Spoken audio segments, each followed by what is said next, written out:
প্রথমে আমি শুরু করি আমার ছোটবেলা থেকে। আমরা ২ বোন। আর আমার বাবা অনেক ভালো একজন মানুষ ছিলেন। খুবই শান্তশিষ্ট, মানে কখনো কারোর সাথে উঁচু গলায় কথা বলেনি, আমাদেরকে কখনো গায়ে হাত তোলেনি এবং সবার কাছে আমার আব্বু অনেক প্রিয় একজন মানুষ ছিল।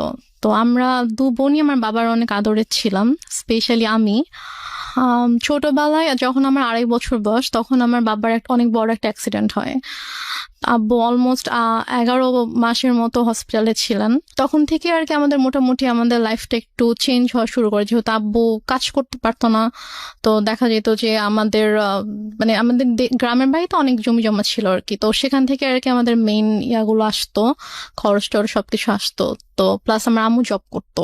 আব্বু অসুস্থ হওয়ার পর থেকেই মানে মোটামুটি বলা চলে যে আমার আম্মু একটু মানে বদলে যাওয়া শুরু করে। এটা কি বাবা অসুস্থ হয়ে যাওয়ার পরে হ্যাঁ, ফার্স্ট টাইম আপনারা নোটিস করলেন? আপনার বড় বোনের সাথে আপনার বয়সের ডিফারেন্স কত? আমার আপুর সাথে আমার ৬ বছরের পার্থক্য। তার মানে উনি হচ্ছেন রাইট নাও 30 এবং আপনি হচ্ছেন 24। 24, জি। ওকে, সো আপনি যখন ২.৫ বছরের ছিলেন, আপনার বোন তখন বলা যেতে পারে ৭ থেকে ৮ বছর বয়স। ৭-৮ বছর এরকম। আচ্ছা, হ্যাঁ। তো ওই সময় আপনার বাবা ফুললি হসপিটালাইজড। আব্বু ফুলি হসপিটালে। কি করতেন উনি, পেশায় কি ছিলেন? আব্বু অ্যাক্সিডেন্টের আগে ব্যাংকে জব করতেন। আচ্ছা, তো তো ওই সময় মা খারাপ আচরণ করা শুরু করলো। মানে আপুই বেসিক্যালি আমাকে পেলেছে আর কি ছোটবেলা থেকে আমাকে, কারণ আম্মু বেশিরভাগ সময় হয়তো জবের কারণে বাইরে থাকতো, আব্বু সিক ছিল, সব দায়িত্ব আম্মুকে নিতে হতো। ও, মাও তখন জব করতো? হ্যাঁ, আম্মু জব করতো। তো তখন থেকে আর কি আম্মু বাসায় আসলে দেখা যেত খুব অল্পতেই রেগে যেত, তারপর অনেক খারাপ ব্যবহার করতো। তো এগুলো নিয়ে আর কি আব্বুর সাথেও আম্মুর একটু ঝামেলা শুরু হয়ে যায় যে তুমি কেন বাচ্চাদের সাথে এরকম ব্যবহার করছো, এটা তো ঠিক করছো না তুমি। তো তখন থেকে আর কি বলা যায় যে আমাদের জীবনটা বদলে যাওয়া শুরু করে। আমরা অনেক হ্যাপি একটা ফ্যামিলি ছিলাম মোটামুটি।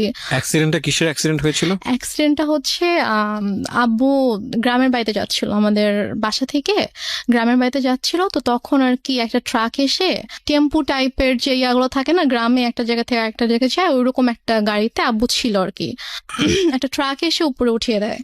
গাড়ির যে স্টিয়ারিংটা থাকে, স্টিয়ারিংটা একদম আব্বুর পেটে ঢুকে যায়। ও হো, ঢুকে মানে খুবই ডেঞ্জারাস অ্যাক্সিডেন্ট হয়। আব্বুর শরীরে অনেক হাড্ডি ভেঙে যায়, তারপর হচ্ছে স্টিয়ারিং ঢুকে একদম আব্বুর পুরো পেট একদম মানে চিড়ে ফেরে জাস্ট সাইডে একটুখানি ঝুলে থাকে, এমন অবস্থা। পেটের ভিতরে যা কিছু ছিল সবকিছু বের হয়ে যায়, মানে খুবই মানে ডেঞ্জারাস একটা অ্যাক্সিডেন্ট। আব্বুর ভয়ানক বাঁচারই অ্যাক্সিডেন্ট, কথা এটা না। আসলে হ্যাঁ, বাঁচারই হ্যাঁ। কথা না, রাইট?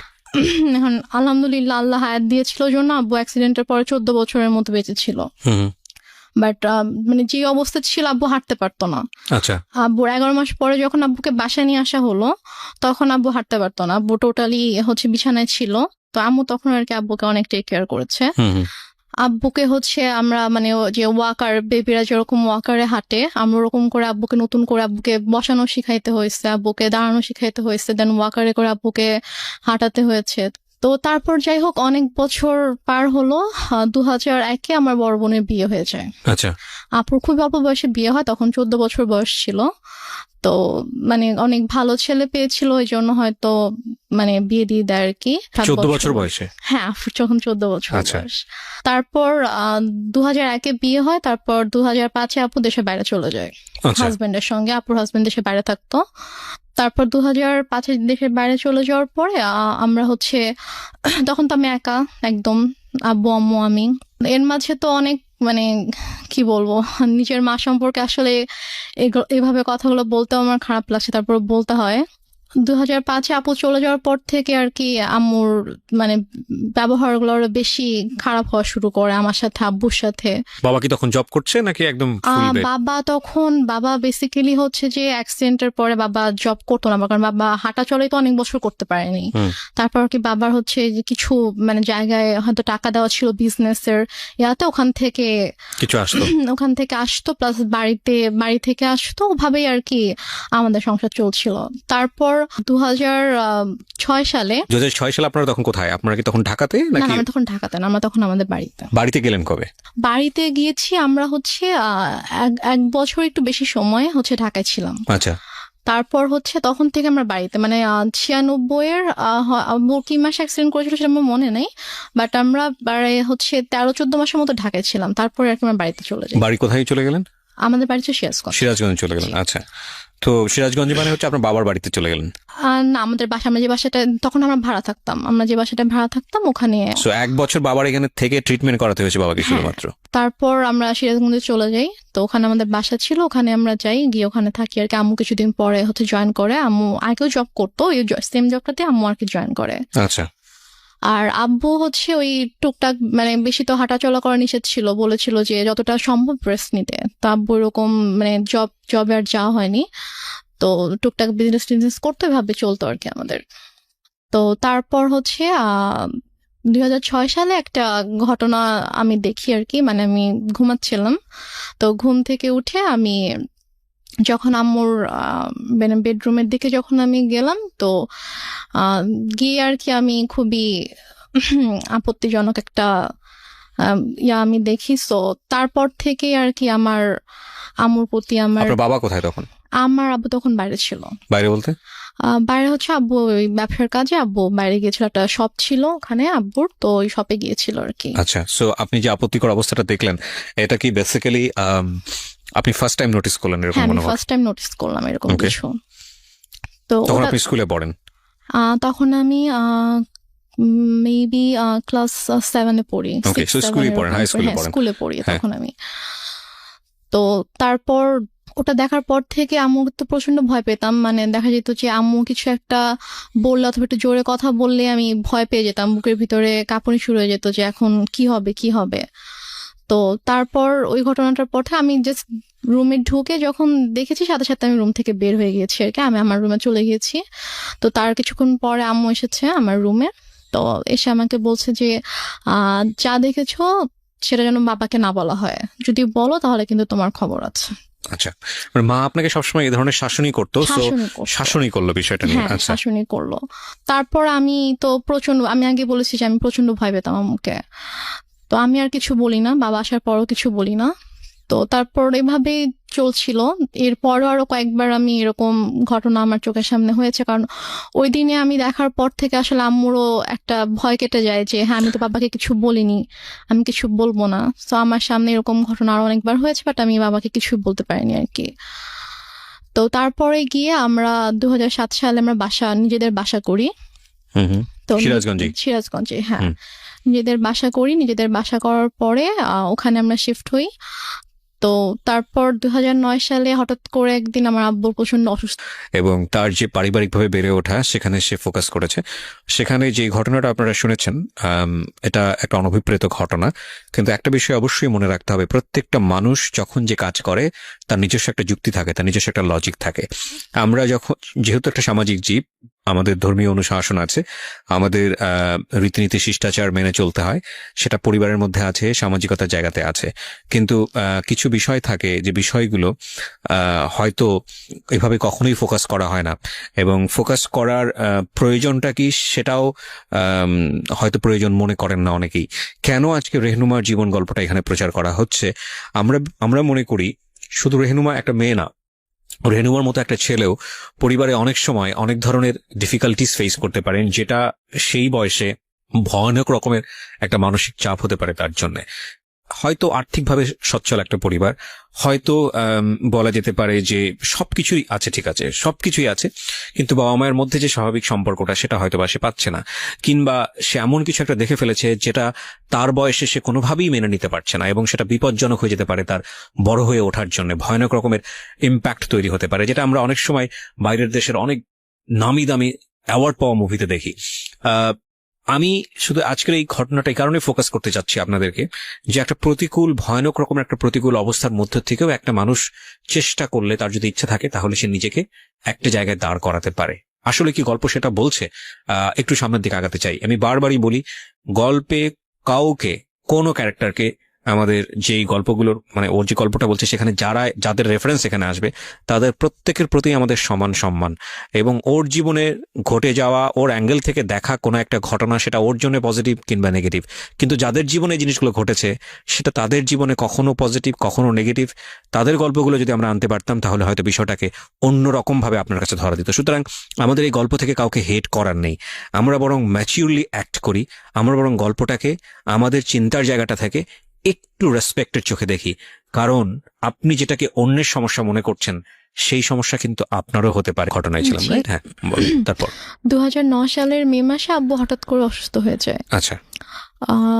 মে মাসে 26 তারিখ ছিল, সরি 25 তারিখ রাত 8টার দিকে হঠাৎ করে, তখন প্রচন্ড ঝড় বৃষ্টি ছিল, ঝড় বৃষ্টির সময় ছিল, তো প্রচন্ড বাইরে বৃষ্টি হচ্ছিল, ডক্টরের কাছে যাবো সেরকম সিচুয়েশন ছিল না। তো হঠাৎ করেই 9টা থেকে প্রচন্ড ব্যথা শুরু হয়ে যায় আব্বুর। তো আব্বু, এখন আমি ফোন করছিলাম হসপিটালে যে অ্যাম্বুলেন্স পাঠানো যাবে কিনা, তো ওরা বলতেছে আমাদের কাছে কোনো অ্যাম্বুলেন্স এখন নেই, কোথাও একটা অ্যাক্সিডেন্ট হয়েছিল তো ওখানে গিয়েছে সব অ্যাম্বুলেন্স আর কি, আচ্ছা। কোনো হসপিটালেই কোনো অ্যাম্বুলেন্স অ্যাভেলেবল ছিল না। তো এদিকে মানে আমার মা কিন্তু পাশের রুমে ছিল, কিন্তু তাকে আমি বারবার ডাকছি যে আব্বু প্রচন্ড খারাপ লাগছে, তুমি আসো, আমি তো কিছু বুঝতে পারছি না। বলছে আমি গিয়ে কি করব, আমার কি করার আছে। তো এভাবে আর কি রাত কেটে যায়। প্রায় যখন 2:30 বাজে তখন আব্বু বলে যে আমার একটু ভালো লাগতেছে, তো তুমি তোমার রুমে যাও, গিয়ে ঘুমিয়ে পড়ো, আচ্ছা। আমরা সকাল হোক তখন আমরা ডক্টরের কাছে গিয়ে আমরা দেখিয়ে আসবো, চিন্তা করো না। বাট আমি বুঝতে পারছিলাম যে আব্বু আসলে আমাকে এমনি বলছে, কারণ আমি খুব টেনশন করছি, আমি আব্বুর পাশে বসে আছি, ইভেন আমি কান্নাও করছিলাম। তো তারপর আব্বু বললো যে তুমি রুমে যাও, গিয়ে ঘুমাও, আমি সকালে তোমাকে ডেকে দিব, তারপর আমরা ডক্টরের কাছে যাব। মানে আমার আব্বু এত কষ্ট পাচ্ছিল, আমি বারবার আম্মুর কাছে গিয়ে রিকোয়েস্ট করছিলাম যে তুমি একটু আসো, তুমি একটু আব্বুকে দেখো, বাট আম্মু আসছিল না। তার আগে কি আপনার আব্বু আম্মুর মধ্যে কোনো ঝগড়া দেখেছেন কোনো আপনি? ঝগড়া হয়নি, কোনো ঝগড়া ছিল কোনো না? ঝগড়া হয়নি। আমি আচ্ছা। তো আপনাকে প্রথমে বলেছি আমার আব্বু খুবই শান্ত একজন মানুষ ছিলেন। আচ্ছা, সে ওকে। মানে কারোর সাথে কখনো কোনো ঝগড়া করতো না, লাইক আম্মু যদি কখনো রাগারাগিও করতো, চিল্লাফাল্লাও করতো, আব্বু কিছু বলতো না, আচ্ছা। আব্বু চুপ হয়ে থাকতো। হুম। তারপর আমি আমার রুমে চলে যাই, তো হঠাৎ করে প্রায় 10-15 মিনিট পর আব্বু চিৎকার করে আমাকে ডাকে। হুম। তো আমি ছুটে আব্বুর রুমে যাই, তো রুমে যাওয়ার পরে দেখি যে আব্বু বলতেছে আমার খুব খারাপ লাগছে, তুমি আমাকে বারান্দায় নিয়ে যাও। আচ্ছা। তো আমি আব্বুর রুম থেকে আব্বুকে ধরে বারান্দায় নিয়ে আসি। তো আব্বু যখন থেকে ব্যথা শুরু হয় তখন থেকে আব্বু জাস্ট বুকে হাত দিয়ে রেখেছিল, যেখানে ব্যথা করছিল। আব্বু বসতে পারছিল না, শুতেও পারছিল না, আধশোয়া হয়েছিল বিছানায়। তুমি আব্বুকে ধরে বারান্দায় নিয়ে যাই, নিয়ে যাওয়ার পরে আব্বুকে চেয়ারে বসিয়ে দিই। তো তারপর আব্বু বমি করে দেয়। তো বমি হচ্ছিল, তো মানে তখন আমি কান্না করতে করতে আম্মুর কাছে যাই যে আম্মু আসো, আব্বু তো বমি করছে। তো মরে যাক, আমার কি, আমি পারবো না যেতে, আমাকে ডাকবা না। এটা আপনার মা বলে? আমার মা বলে। আচ্ছা, প্লিজ। ওকে। হ্যাঁ। তারপর আমি মাকে ডাকতে চাইনি। তো তারপর আব্বু পরপর 3বার বমি করেছে। তো বমি করার পরে তারপর আব্বুকে নিয়ে আবার রুমে নিয়ে গিয়ে বিছানায় শুয়ে দিলাম। তারপর আব্বু আমাকে মানে হাত জোড় করে মানে আমাকে বলছে যে আমাকে মাফ করে দিও। আমি বলছি তুমি এভাবে কেন কথা বলছো? বলছে যে আমি তোমার জন্য কিছুই করতে পারলাম না। মানে আমি তখন এতটাই মানে আমি তো কিছু বুঝতাম না তখন। আমি যদি এখন যদি থাকতাম ওই সিচুয়েশনে, আমি হয়তো বুঝতে পারতাম যে আব্বু হয়তো আর বেশিক্ষণ থাকবে না, এই জন্য ওইভাবে বলছে। বাট তখন আমি বুঝিনি আসলে। তা বলছে এভাবে কথা বলো না বাবা, তুমি ঠিক হয়ে যাবা, ভাই আসবে একটু পরে, তোমাকে হসপিটালে নিয়ে যাবো, তুমি ঠিক হয়ে যাবা, কিছু হবে না। তো তারপর ভাইয়া 5টার দিকে, ভাইয়া মেবি 4টার দিকে বাসা থেকে বের হয়। ওর বাসা থেকে তখন ঝড় বৃষ্টি থেমে গেছে, বাট স্টিল কোথাও অ্যাম্বুলেন্স নেই। তো ভাইয়া হেঁটে হেঁটে রাত 4টায় স্বাভাবিকভাবে একটা ছোট শহরে। ভাইয়াটা কোন ভাইয়া ছিল? ভাইয়া ওই যে আমি বললাম যে একটা কাজিনকে ফোন করছিলাম সে রাত থেকে। 4টা মানে কি ভোর 4টা? ভোর 4টা, হ্যাঁ। তো ভোর 4টায় ভাইয়া বাসা থেকে বের হয়ে যায়, হচ্ছে হসপিটালে যায়, সে কোনোভাবে কোনো অ্যাম্বুলেন্স ম্যানেজ হয় কিনা। এই সময়ের মধ্যে মা আসেনি রুমে? মা একবারও আসেনি। আচ্ছা।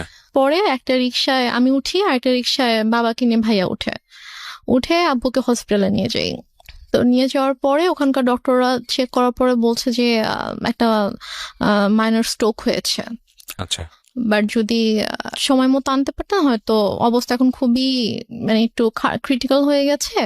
আমরা দেখছি, হ্যাঁ আমরা দেখছি, বাট যদি রাতে আনতে পারতেন। জিজ্ঞেস করেছে যে কখন থেকে এরকম হচ্ছে, তো যখন আমি ডিটেল বললাম ডক্টরকে তখন বলছে যে রাতে আনা উচিত ছিল। তো বললাম আসলে রাতে এরকম সিচুয়েশন ছিল না যে আমি হসপিটালে নিয়ে আসবো আব্বুকে। তো তারপর ইসিজি করা হলো, সব চেক আপ করা হলো আব্বুকে। আব্বু সারা রাত তো ঘুমায়নি, তো আব্বুকে ঘুমের ইঞ্জেকশন দেওয়া হলো ঘুমানোর জন্য। তো 6:30টার দিকে আমি আম্মুকে ফোন করলাম, আব্বুর ফোনটা আমার কাছে ছিল। তো আমি আম্মুকে ফোন করলাম যে আম্মু এই ঘটনা, আব্বুর তো স্ট্রোক হয়েছে, তো ডক্টর এটা বলেছে। তো বলতেছে যে তুমি আমাকে কেন ফোন দিয়েছো, তোমার বাবা তুমি দেখো, আমাকে কেন বারবার ফোন দিয়ে বলতেছো? বলছে যে আম্মু আমি একা একা এখানে কি করব, তুমি আসবা না? বলতেছে যে না আমি আসতে পারবো না। এখন টাকা পয়সার একটা ব্যাপার ছিল, কারণ আমি আসার সময় তো আমি কোনো টাকা পয়সা নিয়ে আসিনি। ভাইয়া আর কি হসপিটাল মেডিসিন টেডিসিন যা কিছু লেগেছে ভাইয়া এনেছে। তো তারপর আমি আম্মুকে বললাম যে আমার তো টাকা লাগবে, হসপিটাল তো টাকা লাগবে, তো টাকা লাগবে, তুমি তোর বাবাকে বলো কোথায় টাকা রেখেছে এসে নিয়ে যাও, আমি কিছু জানি না, আমাকে আর ফোন দিবা না, আমাকে বিরক্ত করবা না। তো তারপর আমি আর মাকে ফোন দিই না, আমি আমার চাচুকে ফোন দিই। আমার ছোট চাচু আমাদের বাসা থেকে 15 মিনিটের দূরত্বে থাকতো। তো চাচুকে ফোন দিয়ে বলি যে চাচু আব্বু তো এরকম হসপিটালে, তো আপনি আসেন। সে বলে যে আমি মাত্র ঘুম থেকে উঠেছি, আমার অফিস আছে, আমি এখন আসতে পারবো। তো তারপরে আর কি ডক্টররা হচ্ছে আব্বুকে কেবিনে শিফট করলো, ফার্স্টে তো ইমার্জেন্সিতে ছিল। তারপর কেবিনে শিফট করার পরে আমি আবার প্রায় মনে হয় 8টার দিকে আম্মুকে ফোন করি, তুমি কি একটু স্যুপ অথবা রুটি সবজি একটু বানাতে পারবা আব্বুর জন্য? বলে কেন, আমি কেন বানাবো, তোমার দরকার থাকলে তুমি এসে বানিয়ে নিয়ে যাও। কোন ক্লাসে পড়েন তখন আপনি? আমি তখন ক্লাস 9-এ পড়ি। ক্লাস 9-এ, ওকে। তো কি মনে করে আম্মু আবার প্রায় আধা ঘন্টা পরে ফোন দিয়েছে, ফোন দিয়ে বলছে যে একটু পরে তো বুয়া আসবে, তো বুয়া আসলে আমি বুয়াকে দিয়ে নাস্তা বানিয়ে পাঠিয়ে দিব। তো বললাম আচ্ছা ঠিক আছে। বুয়া আসছে পরে, হয়তো বুয়াকে দিয়ে নাস্তা বানিয়ে আম্মু নিজে এসেছে 9:30টার দিকে। এসে বলতেছে যে এই যে নাস্তা দিলাম, এখন আমি যাচ্ছি, আমাকে আর বিরক্ত করবা না, আমাকে আর ফোন দিবা না, কি করার তুমি করো, তোমার বাবার ড্রয়ারে টাকা আছে ওখান থেকে নিয়ে তুমি খরচ করো, আমাকে বিরক্ত করো না তুমি। তারপর ডক্টর বলল যে আব্বুর মোটামুটি অবস্থা ভালো, মানে স্টিল কিন্তু স্যালাইন চলছে। তারপর বললো যে এখন মোটামুটি ভালো আছে। তো আরেকটা কথা বলে রেখে, হসপিটালটা ছিল হচ্ছে আমার চাচির ভাইয়ের আর কি। আচ্ছা। তো ওই আঙ্কেল এসে বললো যে সেই হিসেবে আব্বুর আর কি একটু এক্সট্রা কেয়ার হচ্ছিল। তো তারপর আড়াইটার দিকে ডক্টর এসে বললো যে এখন মোটামুটি ঠিক আছে, কোনো রিস্ক নেই। তো উনি ঘুমানোর তো ইনজেকশন দেওয়া হয়েছিল, তো উনি ঘুমালে উনি বেটার ফিল করবে, আপনারা ওনাকে বেশি বিরক্ত করেন না, এটা বলছে আর কি।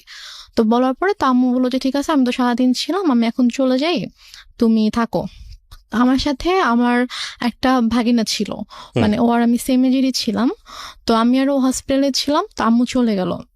যাওয়ার পরে আমাকে আম্মু বাসায় চলে যাওয়ার, হসপিটাল থেকে আমাদের বাসার দূরত্ব ছিল 5-6 মিনিট, রিক্সায় করে 5-6 মিনিট দূরত্ব ছিল। তো তারপর আম্মু বাসায় গিয়ে আমাকে ফোন দিয়েছে, ফোন দিয়ে বলছে তুমি বাসায় আসো, তুমি আমার যে ইয়াটা ছিল ওর নাম ছিল মধু, বলছে তুমি আর মধু বাসায় আসো। তো আমি বলছি বাসায় কেন যাবো, আব্বু তো একা থাকবে। তো বলছে যে সমস্যা নেই, তুমি আসো, তোমার বড় খালামণি যাচ্ছে। আচ্ছা। আমি বললাম যে বড় খালামণি কেন আসবে, বড় খালামণিকে দেখলে তো আব্বু রেগে যাবে। মানে আমার বড় খালামণির সাথে আব্বুর একটু সমস্যা ছিল। আচ্ছা। সমস্যা ছিল বলতে যে মানে বড় খালামণির মানে বিহেভিয়ারের জন্য আব্বু বড় খালামণিকে পছন্দ করতো, অ্যাভয়েড করতো আর কি। আচ্ছা। তো বলো যে আব্বু যদি রেগে যায় তখন আব্বুর জন্য তো এটা মানে খারাপ হতে পারে, লাইক যে যাকে পছন্দ করে না, ঘুম থেকে অসুস্থ অবস্থায় যদি উঠে তাকে দেখে তখন তো স্বাভাবিকভাবে তার খারাপ লাগবে। যে মানুষ তো চায় যে অসুস্থ থাকুক, তার প্রিয় মানুষগুলো তার পাশে থাকুক। জি। তো তারপর আমি বলি যে না আমি আসবো না। আমরা এখানে একটা বিরতি নিতে চাই। প্রিয় শ্রোতা, আপনারা শুনছেন মিস্টার ম্যাঙ্গো ক্যান্ডি প্রেজেন্স জীবন গল্প। আমি আরজি কিবরিয়া আপনার সঙ্গে রয়েছি। রেহনুমা আজকের এই জীবন গল্প বলছে। রেহনুমাকে দেখার জন্য আপনাদের আমাকে আম্মু মানে অনেক ফোর্স করে যে তুমি এখনই আসবা, এবং তোমার চিন্তা করার কিছু নেই, তোমার বড় খালামণি আব্বুকে টেক কেয়ার করবে, তারপর তুমি বাসায় থাকবা, আমি আবার ফ্রেশ হয়ে আমি যাব হসপিটালে। আমি এর মধ্যে বড় খালামণি চলে আসে। বড় খালামণির সাথে ছিল আমাদের একটা মামা, আম্মুর কাজিন ছিল। ওনারা আসার পরে আমি বাবা ঘুমাচ্ছিল, তো আমি গিয়ে বাবার কাছে গেলাম। তো গিয়ে বাবার মাথায় হাত রেখে আমি বললাম বাবা তুমি কি ঘুমাচ্ছ? আব্বু একটু করে চোখ খুলেছে, তো খুলে বলছে, মানে ইশারা করে বলছে যে না ঘুমাচ্ছি না। আম্মু তো আমাকে বাসায় ডেকেছে, আমি বাসায় যাচ্ছি, আমি গিয়ে চলে আসবো, বেশিক্ষণ থাকবো না, মা চলে আসবে, তুমি থাকো, আমি আসছি। তা আব্বু জাস্ট চোখ দিয়ে ইশারা করলো যে ওকে। তো দেন আব্বু একটু সাইডে ফিরে যখন ওদেরকে দেখেছে তখন আর কি আব্বুর মানে এক্সপ্রেশনটা চেঞ্জ হয়ে গিয়েছে আর কি। তো যাই হোক আমি তো চলে আসলাম বাসায়। এর মধ্যে আমি বাসায় আসার প্রায় 15-20 মিনিট পরে আমার খালা হচ্ছে আম্মুকে ফোন দেয়। ফোন দিয়ে বলে যে ভাইয়ের অবস্থা ভালো না, তুই তাড়াতাড়ি আয়। তা আমি শুনে বলতেছি যে আমি তো মাত্র দেখে আসলাম যে আব্বু চুপচাপ শুয়েছিল, আর ডক্টরও বলে গিয়েছে যে এখন ঠিক আছে, তো হঠাৎ করে কেন অসুস্থ হয়ে গেল? বলছে তো আমি জানি না, ঠিক আছে আমি গিয়ে দেখছি। তা আমি বললাম যে আমিও যাব, তোকে যেতে হবে না, তুই ফ্রেশ হয়ে খেয়ে দে তারপর আয়। ওকে। তো আমি অনেকবার রিকোয়েস্ট করলাম আম্মুকে যে আম্মু প্লিজ আমি যাই, আমি তোমার সঙ্গে যাই। বলছে না তুই যাবি না, তুই থাক, আমি যাচ্ছি। তো আম্মু চট করে রেডি হয়ে আম্মু গেল। তো আম্মু মেবি 3:30টার দিকে হসপিটালে গিয়েছে। তো যাওয়ার পরে আমি ফোন দিচ্ছি, ফোন ধরছে না। আমি ফোন দিচ্ছিলাম যে কি হয়েছে, এখন কি অবস্থা, আব্বু ঠিক আছে কিনা। তো যাই হোক, আমি মাত্র খেতে বসেছিলাম আর কি। তো খেতে বসার সাথে সাথে আম্মু আমাকে ফোন দিয়েছে, ফোন দিয়ে বলছে যে ড্রয়ারে টাকা আছে, সবগুলো টাকা নিয়েই হসপিটালে আয়। আমি বলছি কেন, আব্বুর কি অবস্থা এখন? বলছে হ্যাঁ তোর আব্বুকে ঢাকা নিতে হবে, অবস্থা ভালো না, অক্সিজেন দিয়ে রাখছে, তোর আব্বুকে ঢাকা নিতে হবে, তুই টাকাগুলো নিয়ে আয়, এখানকার তো বিল পে করতে হবে, ঢাকা গেলে টাকা লাগবে, তো তুই টাকাগুলো নিয়ে আয়। তা আমি আর খেতে পারলাম না। আমার ভিতরে এত অস্থিরতা শুরু হয়েছে যে আমি কান্না শুরু করে দিয়েছি, যে আমার কেমন ওখানে প্রচন্ড খারাপ লাগছিল। তো তারপর আমি টাকা নিয়ে চট করে বের হলাম। তারপর আমি হসপিটালে আসার পর দেখি যে আমার একজন চাচু বাসার মানে সরি হসপিটালের নিচে দাঁড়িয়ে আছে। আমি রিক্সা থেকে নামার সাথে সাথে চাচু আমার হাত ধরেছে। তো ধরে বলতেছে যে চল উপরে চল। আমি বললাম যে আব্বুর কি হয়েছে? তখন আমি মানে আমার খুব খারাপ লাগছিল, যে আমার মানে মনে হচ্ছিল যে মেবি আব্বু নেই। তাই আমি বলছি সত্যি করে বল আব্বু কি হয়েছে। তো আব্বুর কেবিন ছিল হচ্ছে 3 তলায়। তো দেন আমি গেলাম। তো চাচু পুরোটা সময় আমার হাত ধরে আছে। 3 তলাতে যাওয়ার পরে দেখি যে আব্বুর মানে কেবিনের দরজাটা খোলা, দরজার সামনে অনেক মানুষ। তো আমি গিয়ে চিল্লানো শুরু করছি যে হার্ট অ্যাটাক করেছে পেশেন্টের, হার্ট পেশেন্টের রুমের সামনে, রুম কেন দরজা কেন খোলা থাকবে, এত মানুষ কেন এখানে হইচই করছে, আপনার সরেন এখান থেকে, আমার আব্বুর ডিস্টার্ব হবে। আমি এটা বলতে বলতে রুমে ঢুকে দেখি যে আমার মা খালা একটা বেডে বসে আছে, আর আমি দেখেছি আব্বু শুয়ে আছে। মানে আমি তখনও খেয়াল করিনি যে আব্বুর মাথার নিচে যে বালিশ নেই, অথবা আমি স্যালাইন ট্যালাইন মানে আমি কিছুই খেয়াল করিনি আর কি। আমার জাস্ট মনে হচ্ছে আব্বু নর্মালি শুয়ে আছে, কারণ ওইভাবে শোয়াই আমি দেখে গেছি আব্বুকে। তো আব্বুর মাথার কাছে হচ্ছে আমার চাচু বসে আছে, যে চাচুকে আমি সকালে ফোন দিয়েছিলাম, যিনি বলেছে অফিস আছে আমি আসতে পারবো না, উনি বসে আছে। চাচি এসেছে, উনি দাঁড়িয়ে আছে। তো আমি আব্বুকে দেখো তখনও কিন্তু বুঝতে পারিনি যে আব্বু আর নেই। আমার বড় খালামণি হঠাৎ করে এসে আমাকে জড়িয়ে ধরে। তো জড়িয়ে ধরে আমাকে বলে যে কি একটা সর্বনাশ হয়ে গেল, তোরা তো এতিম হয়ে গেলি। মানে উনি খুব জোরে চিৎকার করে করে কান্না করছে, আর উনি এভাবে বিলাপ করে করে বলছে কি সর্বনাশ হয়ে গেল, তোরা এতিম হয়ে গেলে এখন তোদের কি হবে। এটা যখন বলেছে তখন জাস্ট আমি আব্বুর দিকে তাকিয়েছি, তাকিয়ে তখন আমি খেয়াল করেছি যে আব্বুর মাথার নিচে বালিশ নেই। তো আমি নর্মালি আমি আর আমার আব্বু মানে মৃত মানুষকে ভয় পেতাম আর কি। মানে লাইক আমাদের বাসার আশেপাশে বাসায় যদি কেউ মারা যেত, আমার আব্বু তো ওই বাসার সামনে দিয়ে 40 দিন যেতাম না। মানে আমাদের একটা ধারণা ছিল যে মানুষ মরে গেলে মেবি ভূত হয়ে যায়, তারা এসে ভয় দেখাবে। মানে আব্বুর ওই ভীতিটা ছিল, আমারও ওই ভীতিটা ছিল। আমরা ওই দিক দিয়ে না গিয়ে অনেকখানি ঘুরে যেতাম। তো বাট তখন আমার কোনো মানে আমার মধ্যে কোনো ওই ভয়টা অথবা এরকম কিছুই নেই। আমি আব্বুর কাছে গিয়ে আমি আব্বুকে এভাবে ধাক্কা দিচ্ছিলাম যে আব্বু কি হয়েছে তোমার, তুমি উঠো তুমি। তো আমার অনেকে এসেছিল তখন, আমার চাচি গিয়ে আমাকে ধরলো, আমার আরেকটা ভাই এসে আমাকে ধরলো। তো আমি ভাইয়াকে ধরে চিৎকার করে করে কান্না করছিলাম।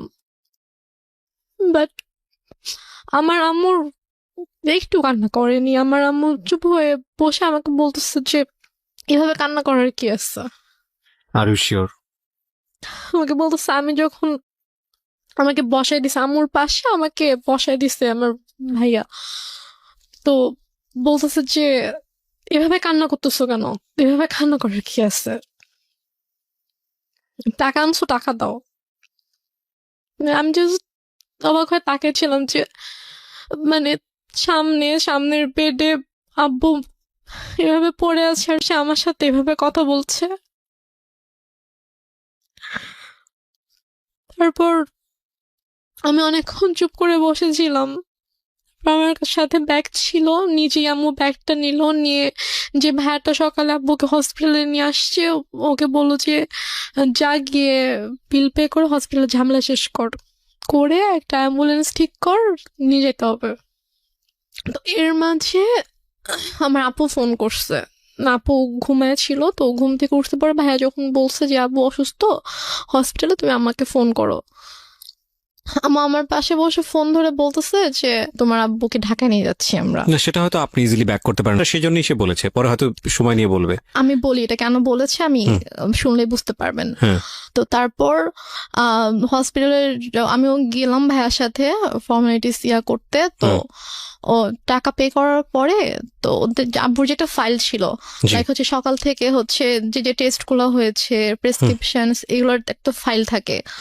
তো প্লাস হচ্ছে দুপুরে হচ্ছে ডক্টর রেফার করে দিয়েছিল ঢাকায় যে হসপিটালের ডক্টরের কাছে, মানে সব পেপারস এর যে একটা ফাইল ছিল। তো হসপিটাল থেকে নর্মালি বিল পে করার পর ওই ফাইলটা তো দিবে। তো ভাইয়া যখন জিজ্ঞেস করেছে যে ফাইল কোথায়, তখন বলছে যে ফাইল তো এসে নিয়ে গিয়েছে। তো বলছে যে ফাইল কে নিয়ে গিয়েছে, আমরা তো কেউ ফাইল নিইনি। তো বলেছে যে ডক্টর যখন রুমে গিয়েছে, অক্সিজেন যখন দেওয়া হয়েছে পেশেন্টকে, তখন আপনাদের একজন রিলেটিভ এসেছিল, এসে বলেছে যে অমুক কেবিনের অমুকের ফাইলটা ডক্টর চেয়েছে, আমরা তো দিয়ে দিয়েছি। তো উপরে গিয়ে ভাইয়া সবাইকে জিজ্ঞেস করলো ওখানে যারা যারা ছিল, তো কি সবাই বলতেছে যে না আমি তো নিইনি। তো ফাইলটা যাই হোক পাওয়া গেল না। তারপর অ্যাম্বুলেন্সে করে আব্বুকে আমাদের বাসায় নিয়ে আসা হলো। তো বাসায় নিয়ে আসার সাথে সাথে দেখি যে আম্মু ওদিকে ফোন টোন দিয়ে সব অ্যারেঞ্জমেন্ট করে ফেলেছে যে মানে যত তাড়াতাড়ি পসিবল মাটি দিতে হবে। বাট আপু যখন দেশের বাইরে চলে যায়, তখন আপু এভাবে বলে যায় যে মানে যদি কখনো মানে আব্বু হোক আম্মু হোক কেউ যদি মারা যায়, তাকে রেখে দিবা আমি না আসা পর্যন্ত, আমি আসবো দেখবো তারপর মাটি হবে। আপু এটা বলে গিয়েছিল। তো আপুর শ্বশুর বাড়িতে যখন জানানো হয় যে আব্বু মারা গেছে, তখন বলে যে ঠিক আছে আমরা আসছি, আপনারা ওখানে সবকিছু ঠিকঠাক করেন, ওনাকে গোসল করেন, তারপর আমরা ঢাকায় নিয়ে এসে ওনাকে মানে আপু শ্বশুর বাড়িতেও এটা জানতো, কারণ আপু শ্বশুর বাড়িতেও সেম কথাটাই বলেছে যে শ্বশুর শাশুড়ি ছিল। তো ওদের বলেছে যে মানে যারই কিছু হোক না কেন আমাদেরকে ছাড়া কিন্তু আপনারা মাটি দিবেন না, আমরা দেখবো। তো ওইভাবে আপুর শ্বশুরও ফোন দিয়ে বলে যে ঠিক আছে ভাইজানকে নিয়ে আসতে হবে ঢাকায়, নিয়ে এসে আমি ব্যবস্থা করছি। এখানে বারডেমে সম্ভবত ছিল, হিমাগার আছে, তো ওখানে বলো যে ওখানে রাখবো, আমি সব ব্যবস্থা করে আমি আসছি। বলছে না আপনাদের আসতে হবে না, যত তাড়াতাড়ি পসিবল মাটি দিয়ে দিব, মিন্টু বৃষ্টি আত্মা হচ্ছে কষ্ট পাবে, বেশিক্ষণ রাখা যাবে না। তো বলতেছে যে না, মানে আপুর কথা বলছে যে বৌমা তো বলে গেছে, তা আমাকেও বলে গেছে, তো আমি তো এটা পারবো না, আমি বৌমাকে কি জবাব দিব আপনি যদি মাটি দিয়ে দেন। সে বলতেছে না আপনাদেরও কষ্ট করে, এখন সন্ধ্যা হয়ে গেছে, আপনাদেরও এখন কষ্ট করে আসতে হবে না, আর আপনারা আসলে আসেন, বাট আপনারা আসার আগে আগে মাটি দিয়ে দিব। মানে আম্মু পুরো ক্রেজি হয়ে গিয়েছে মাটি দেওয়ার জন্য। তো আমার চাচুরা ফোন দিয়ে বলতেছে যে আমার আরেকটা চাচা গ্রামের বাড়িতে থাকে, তো আমার চাচা ফোন দিয়ে বলতেছে যে তুমি এখানে নিয়ে আসো, আমাদের পারিবারিক কবরস্থানে মাটি হবে। সে বলতেছে না আমি ওখানে নিব না, ওর এখানেই মাটি হবে। তো এগুলো নিয়ে আম্মু খুবই মানে রীতিমতো ঝগড়া করতেছে অনেক। আম্মু কিন্তু স্টিল মানে এক ফোঁটাও কান্না করেনি, একটুও কান্না করেনি। তো সে আমার চাচার সাথে ফোনে ঝগড়া করতেছে যে না আমি এখানে মাটি দিব, আপনাদের যদি দেখতে ইচ্ছা করে আপনারা এখানে আসেন, এসে দেখে যান।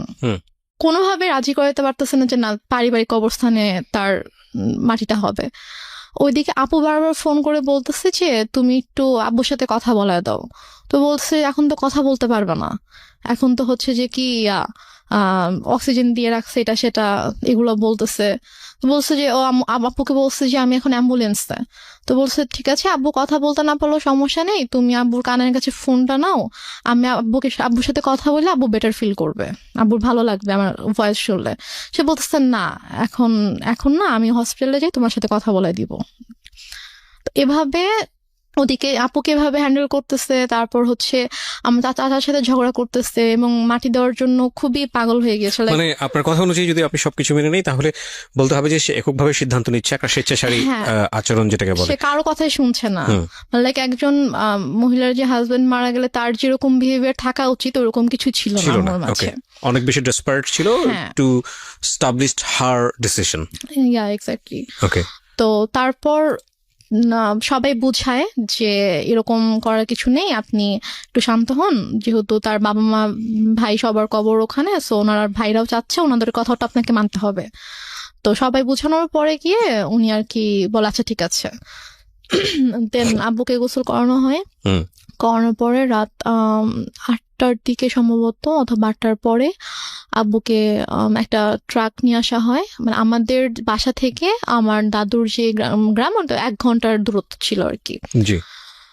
তো ওখানে তারপর আমরা যাওয়ার জন্য মাইক্রো ট্রাক সবকিছু অ্যারেঞ্জ করা হয়। তো আমি বলি যে আমি যাবো, বলেন তোমাকে যেতে হবে না, আমাকে বাসায় রাখে। আর বাসায় আমার ছোট খালামুনি ছিল, আরো কে ছিল, তো ওদের কাছে আমাকে রেখে যায়।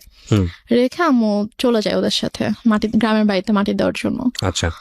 মাটি দিয়ে রাতের 12:30 পৌনে 1টার দিকে চলে আসে, সবাই আবার ব্যাক করে আর কি। স্টিল আপুর সাথে সে কথা বলতেছে যে বাবা বেঁচে আছে, বাবা হসপিটালে। আপু বারবার ফোন দিয়ে বলছে যে কথা বলায় দাও। সে মানে বলাচ্ছেন আর কি। তো দেন মেবি 12:30 পৌনে 1টার দিকে আসলো বাসায়। তো আসার পরে তখন গিয়ে আপু শাশুড়িকে বলেছে যে আপনাদের আসতে হবে না, আমি যেহেতু মাটি দিয়ে দিয়েছি তাড়াতাড়ি, তো আপনারা সকালে আসেন, রিল্যাক্সে সকালে আসেন, এখন আসতে হবে না। তো তারপর ওরাও আসলো না। তো তারপর আপুকে আমাদের সময় সকাল 5:30টার দিকে আপুকে ফোন দিয়েছে, ভাইয়াকে ফোন দিয়ে তো আপু কলেজে ছিল, ভাইয়া কেউ কিন্তু জানায়নি। তো 5:30টার দিকে ভাইয়াকে ফোন দিয়ে বলছে যে তোমার আব্বা তো মারা গেছে। তো বলছে যে মানে কি, আপনি তো একটু আগেও বলছেন, মানে রাতের বেলাও যখন কথা হয়েছে তখনও তো আপনি বলছেন যে আব্বা ঢাকায় হসপিটালে, এখন মারা গেছে, মানে আপনি কি বলতেছেন এগুলা? ভাইয়া বিশ্বাস করতে পারতেছে না। তো বলতেছে যে হ্যাঁ এরকম মারা গেছে, মাটি দিয়ে আসছি, ডিটেল বললো আর কি। তো তাহলে আপনি কেন বিকেল থেকে বলছেন যে আপনি আব্বুকে ঢাকায় নিয়ে আসতেছেন, এগুলা কেন বলছেন, মিথ্যা কথা কেন বলছেন? পরে বলে যে তারপর বলছে যে আপনাদেরকে তো বলা হয়েছে যে কেউ মারা গেলে রাখতে, আমরা দেখবো তারপর মাটি হবে, তো আপনি কেন মাটি দিয়ে দিলেন? ভাই আম্মুর সাথে এভাবে কথা বলতেছিল। তো বলতেছে যে আমার ইচ্ছা হয়েছে আমি দিচ্ছি। এটা আপনার মা বলছে? আমার মা বলছে যে আমার ইচ্ছা হয়েছে আমি দিচ্ছি, এখন তো কিছু করার নাই। আপুর কথা বলছে যে ওকে জানাও, ও কোথায়? তো বলছে ঠিক আছে, ওকে আপনার জানাইতে হবে না, আমি ওকে জানাচ্ছি, আমি আমার ওয়েতে ওকে জানাবো। তো তারপর আপু কলেজে ছিল। তো আপু কলেজ থেকে আসার পর এর মধ্যে বাসায় হচ্ছে আপুর কিছু ফ্রেন্ডকে ভাইয়া ডাকে, ওরা সবাই আসে। তো আপু বাসায় এসে দেখে আপুর ফ্রেন্ডরা বাসায়, ভাইয়া বাসায়। তো আপু বলে যে কি হয়েছে তোমরা হঠাৎ করে বাসায় না জানিয়ে? তো বলে আসলাম আর কি। তো ওরা অনেক খাবার টাবার রান্না করে আনছে, তো আনার পর আপুকে খাওয়াইছে। খাওয়ানো দাওয়ানোর পরে তারপর আপুকে বলছে যে এরকম আব্বু তো মারা গেছে। তখন আপু খুব শকড, যে মানে কি, আমাকে তো বলা হয়েছে যে আব্বু হসপিটাল, আব্বু ঢাকায়, তাহলে আম্মু কেন মিথ্যা কথা বলছে? দেন আপু আম্মুকে ফোন করে বলে যে তুমি কেন মিথ্যা বললা, যাই হোক অনেক কথা। তো আম্মু বলে যে এরকম মৃত মানুষকে রাখতে হয় না, কষ্ট পায়, এগুলো নিয়ে আর কি অনেক ইয়া হয়। বাট তখনও মানে আমি বুঝতে পারিনি যে আসলে ব্যাপারটা কি হয়েছে। তো এর মাঝে কথা ওঠে আব্বুর এই ফাইলটা নিয়ে। এটা নিয়ে যখন কথা ওঠে যে ওই ফাইলটা কোথায়, আমার বড় খালার ছেলে হচ্ছে ডাক্তার। তো ভাইয়া এসে বলে যে আমি রিপোর্টস গুলো দেখবো, আমার কাছে মনে হচ্ছে যে ডাক্তারদের কোনো একটা অবহেলার কারণে, তো ভুল কোনো কিছুর কারণে এরকম ভাবে খালু মারা গেছে, কিন্তু ফাইলটা মিসিং।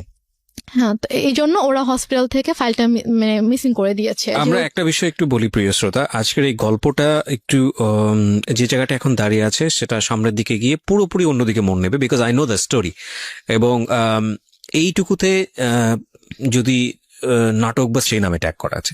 ওকে, রেনুমা, আমরা যেখানটায় ছিলাম যে এক ধরনের স্বেচ্ছাচারী আচরণ মার বাবাকে কবর দেয়া নিয়ে, এবং তারপরে মেডিকেল রিপোর্টে খুঁজে পাওয়া যাচ্ছিল না যে মেডিকেল রিপোর্টে কি আসলে আছে। হ্যাঁ, তারপর ভাইয়ার ধারণা ছিল যে ডক্টরদের কোনো অবহেলার কারণে হয়তো এরকম হয়েছে। তো তারপর এটা নিয়ে মোটামুটি ভালো একটা ভাইয়া হসপিটালে গিয়ে ইনকোয়ারি করে।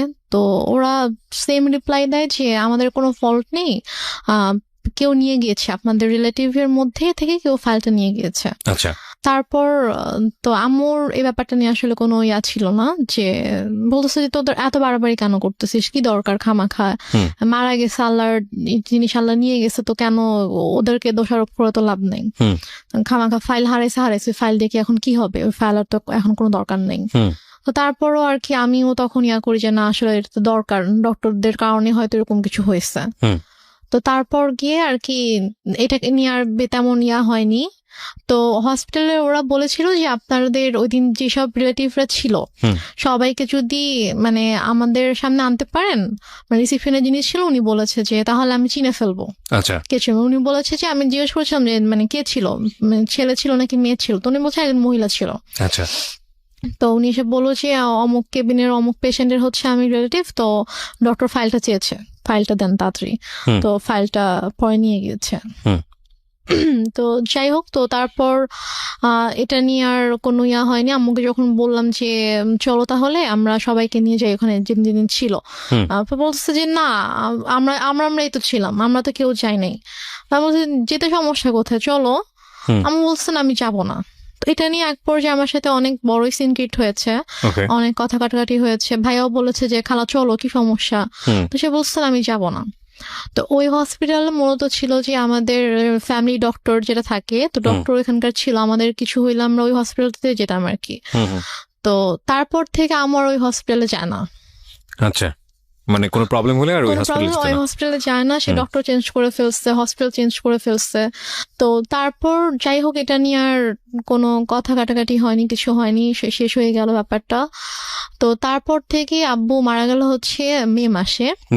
সেপ্টেম্বর মাস থেকে হঠাৎ করে আম্মুর কি হলো, সে আমাকে বলছে যে তোমাকে বিয়ে দিয়ে দিব। আমি তো বিয়ে করব না, আমি তো মানে ছোট আছে, আমি তখন 9-এ পড়ি। তো আমি বলেছি আমি তো বিয়ে করব না। তো বলেছে যে না তোমাকে বিয়ে করতে হবে।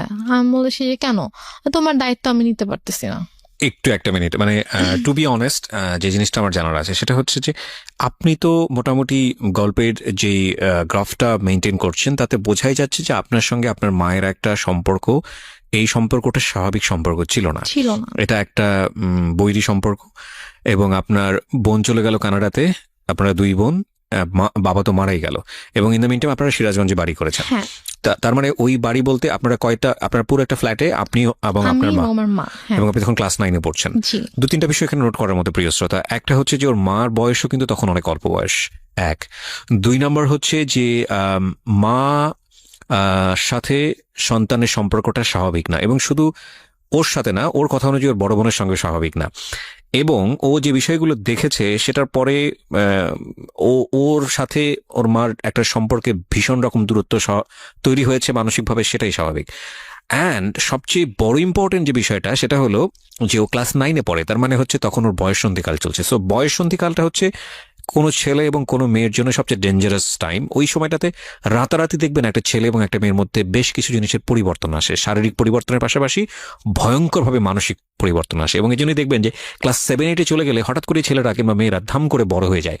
এই যে ব্যাপারটা, এই স্টেজটা কিন্তু খুব মারাত্মক, এবং এটাকে খুব সফটলি ডিল করা উচিত। এই ডিল করার জায়গাটাতে মা কিংবা বাবা মা বা কাছের বন্ধুদেরকে অনেক বড় একটা ভূমিকা পালন করতে হয়। তো সেই জায়গাটিতে এই মেয়েটিরও এক ধরনের রাফ আচরণ হলেও হতে পারে, যেটা মায়ের সঙ্গে আমি ঠিক জানি না। আমি কোশ্চেনটা করতে চাই, একটা যেটা হচ্ছে যে আপনার বড় বোনের খুব অল্প বয়সে বিয়ে হয়েছিল যেটা আপনি বলছিলেন, তো সে কারণে কি ফ্যামিলি ট্র্যাডিশন এটা ছিল যে ঠিক আছে আপনাকেও বিয়ে দিয়ে দিক, নির্ঝঞ্ঝাট?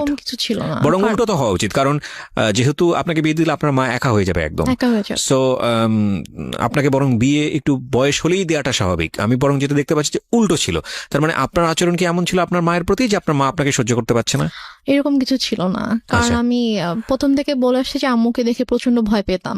ধর আম্মু কোনো কিছু নিয়ে যদি কোনো কিছু বলতো একদম মানে চুপ হয়ে যেতাম। কখনো যে তর্ক করা অথবা ওইভাবে ঝগড়া করা এরকম কিছু, অথবা উল্টে পাল্টা কোনো জবাব দেওয়া, এরকম কখনোই কিছু ছিল না।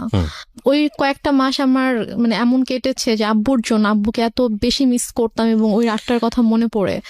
এই যে এই ফিলিংসটা নিয়ে যদি আরেকটা মানুষ আপনার পাশে দাঁড়াতো তাহলে মনে হতো যে না এই মানুষটা আমার কাছের মানুষ, যেটা আপনার মার কাছ থেকে আসার কথা ছিল।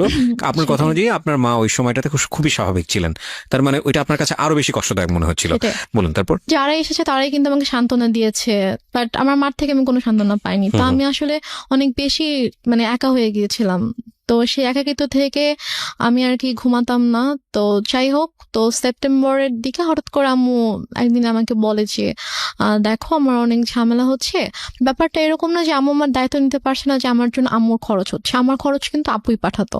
তো সে আমাকে বলছে যে না, আমি তোমাকে রাখতে পারবো না, আমি তোমার দায়িত্ব নিতে পারছি না, তোমাকে আমি বিয়ে দিয়ে দিব।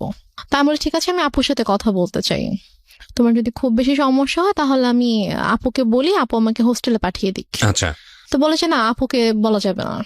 তো এটা নিয়ে অনেক আম্মুর সাথে মোটামুটি একটু চলছিল যে আম্মু অনেকভাবে অনেককে দিয়ে বুঝাচ্ছিল আমাকে, লাইক আমার ফ্রেন্ডের আম্মুকে নিয়ে এসে। আপনার মধ্যে এমন কোনো আচরণ কি ছিল যেটা মা নোটিস করেছে যে বিয়ে দিয়ে দিলেই আমি সেফ জোনে চলে যাই?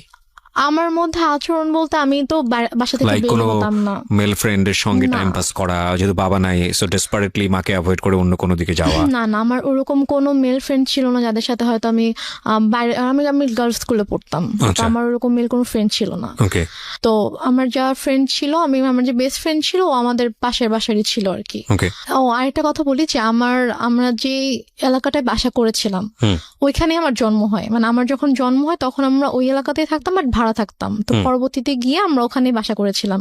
জি। তো আমার যে ছোটবেলার বন্ধুগুলো ছিল, তো ওরা ওখানকারই ছিল। তো সেই হিসাবে জাস্ট ওদের আম্মুকে নিয়ে এসে আম্মু আমাকে বুঝাচ্ছিল যে বিভিন্নভাবে মোটিভেট করার হ্যাঁ, চেষ্টা মোটিভেট করছিল। করার ওকে, চেষ্টা করছিল। তো এর মাঝে যেটা হয় যে অক্টোবর মাসে আমার দুসম্পর্ক আত্মীয় হঠাৎ করে আম্মু বলে যে ওরা আসবে। আম্মু অনেক আয়োজন করতেছিল, বাজার টাজার করছে, রান্না করতেছে। তারপর আন্টি আসছে, মানে আমার বান্ধবীর মা আসছে, বোন আসছে। তো বাসার মধ্যে একটা উৎসবের মতো একটা ব্যাপার যে অনেক রান্না বান্না হচ্ছে, সব গুছাচ্ছে।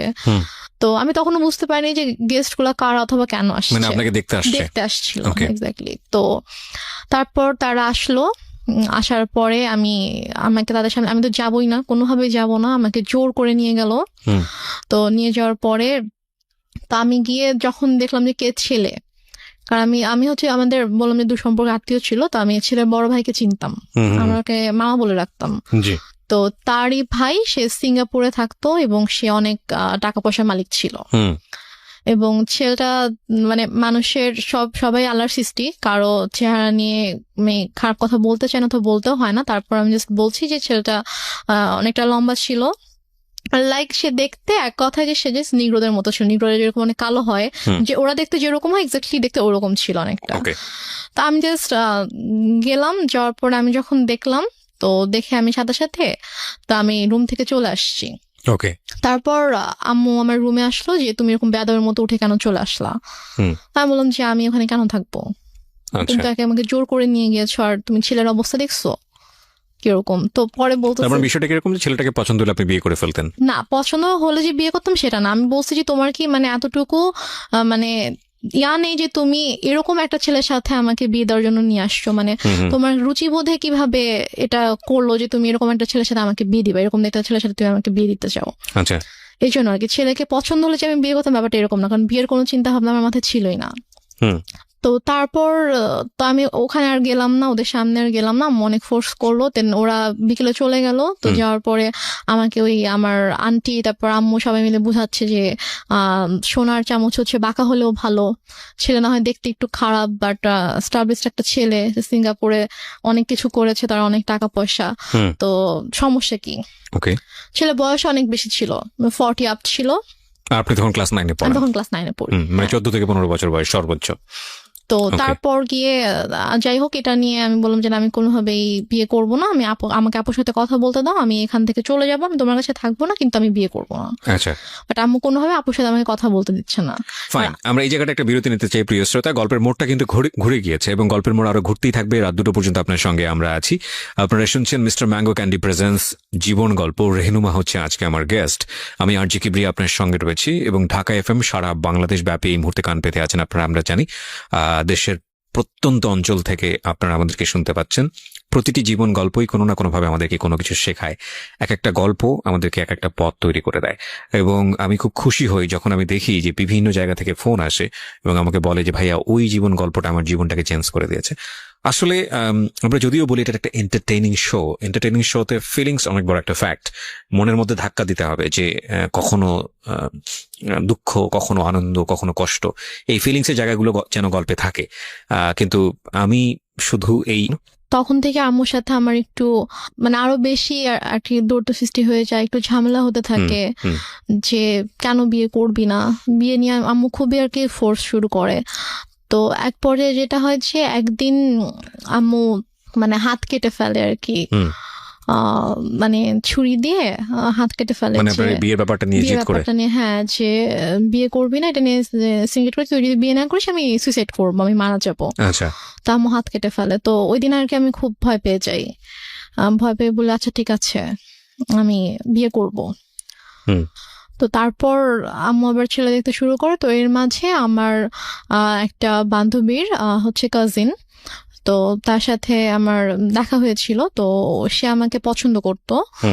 তো সে আমাকে বলেছিল, আমার বান্ধবীর মাধ্যমে সে আমাকে বলেছিল। তো তার বাট আমি ওরকম কিছুতে যাইনি। তো সে শুনতে পায় আমার বান্ধবীর কাছ থেকে যে আমার বিয়ে নিয়ে কথা হচ্ছে। তো সে আর কি আমার বাসায় প্রপোজাল পাঠায়, আম্মুর কাছে প্রপোজাল নিয়ে আসে তার ফ্যামিলির মাধ্যমে। তো তারপর আম্মু বলে যে এই ছেলেকে বিয়ে করবি, এই ছেলেকে বিয়ে কর, সবকিছু তো ঠিকঠাক আছে, ছেলে দেখতে শুনতেও ভালো আছে, সবকিছু ঠিক আছে, এই ছেলেকে বিয়ে কর, এটা নিয়ে ঝামেলা করিস না। আমি বলি আচ্ছা ঠিক আছে। তারপর ওই ছেলেটার সাথে আমার 2009 সালের নভেম্বর মাসে বিয়ে হয়। মানে এই ছেলেটা অ্যারেঞ্জ ম্যারেজই ছিল? অ্যারেঞ্জ ম্যারেজই ছিল। কি করতো ছেলেটা তখন? হচ্ছে মানে ওদের ফ্যামিলি বিজনেস ছিল। এমনি এডুকেশন ওই সময়টা তোর? ও বিবিএ কমপ্লিট করেছিল।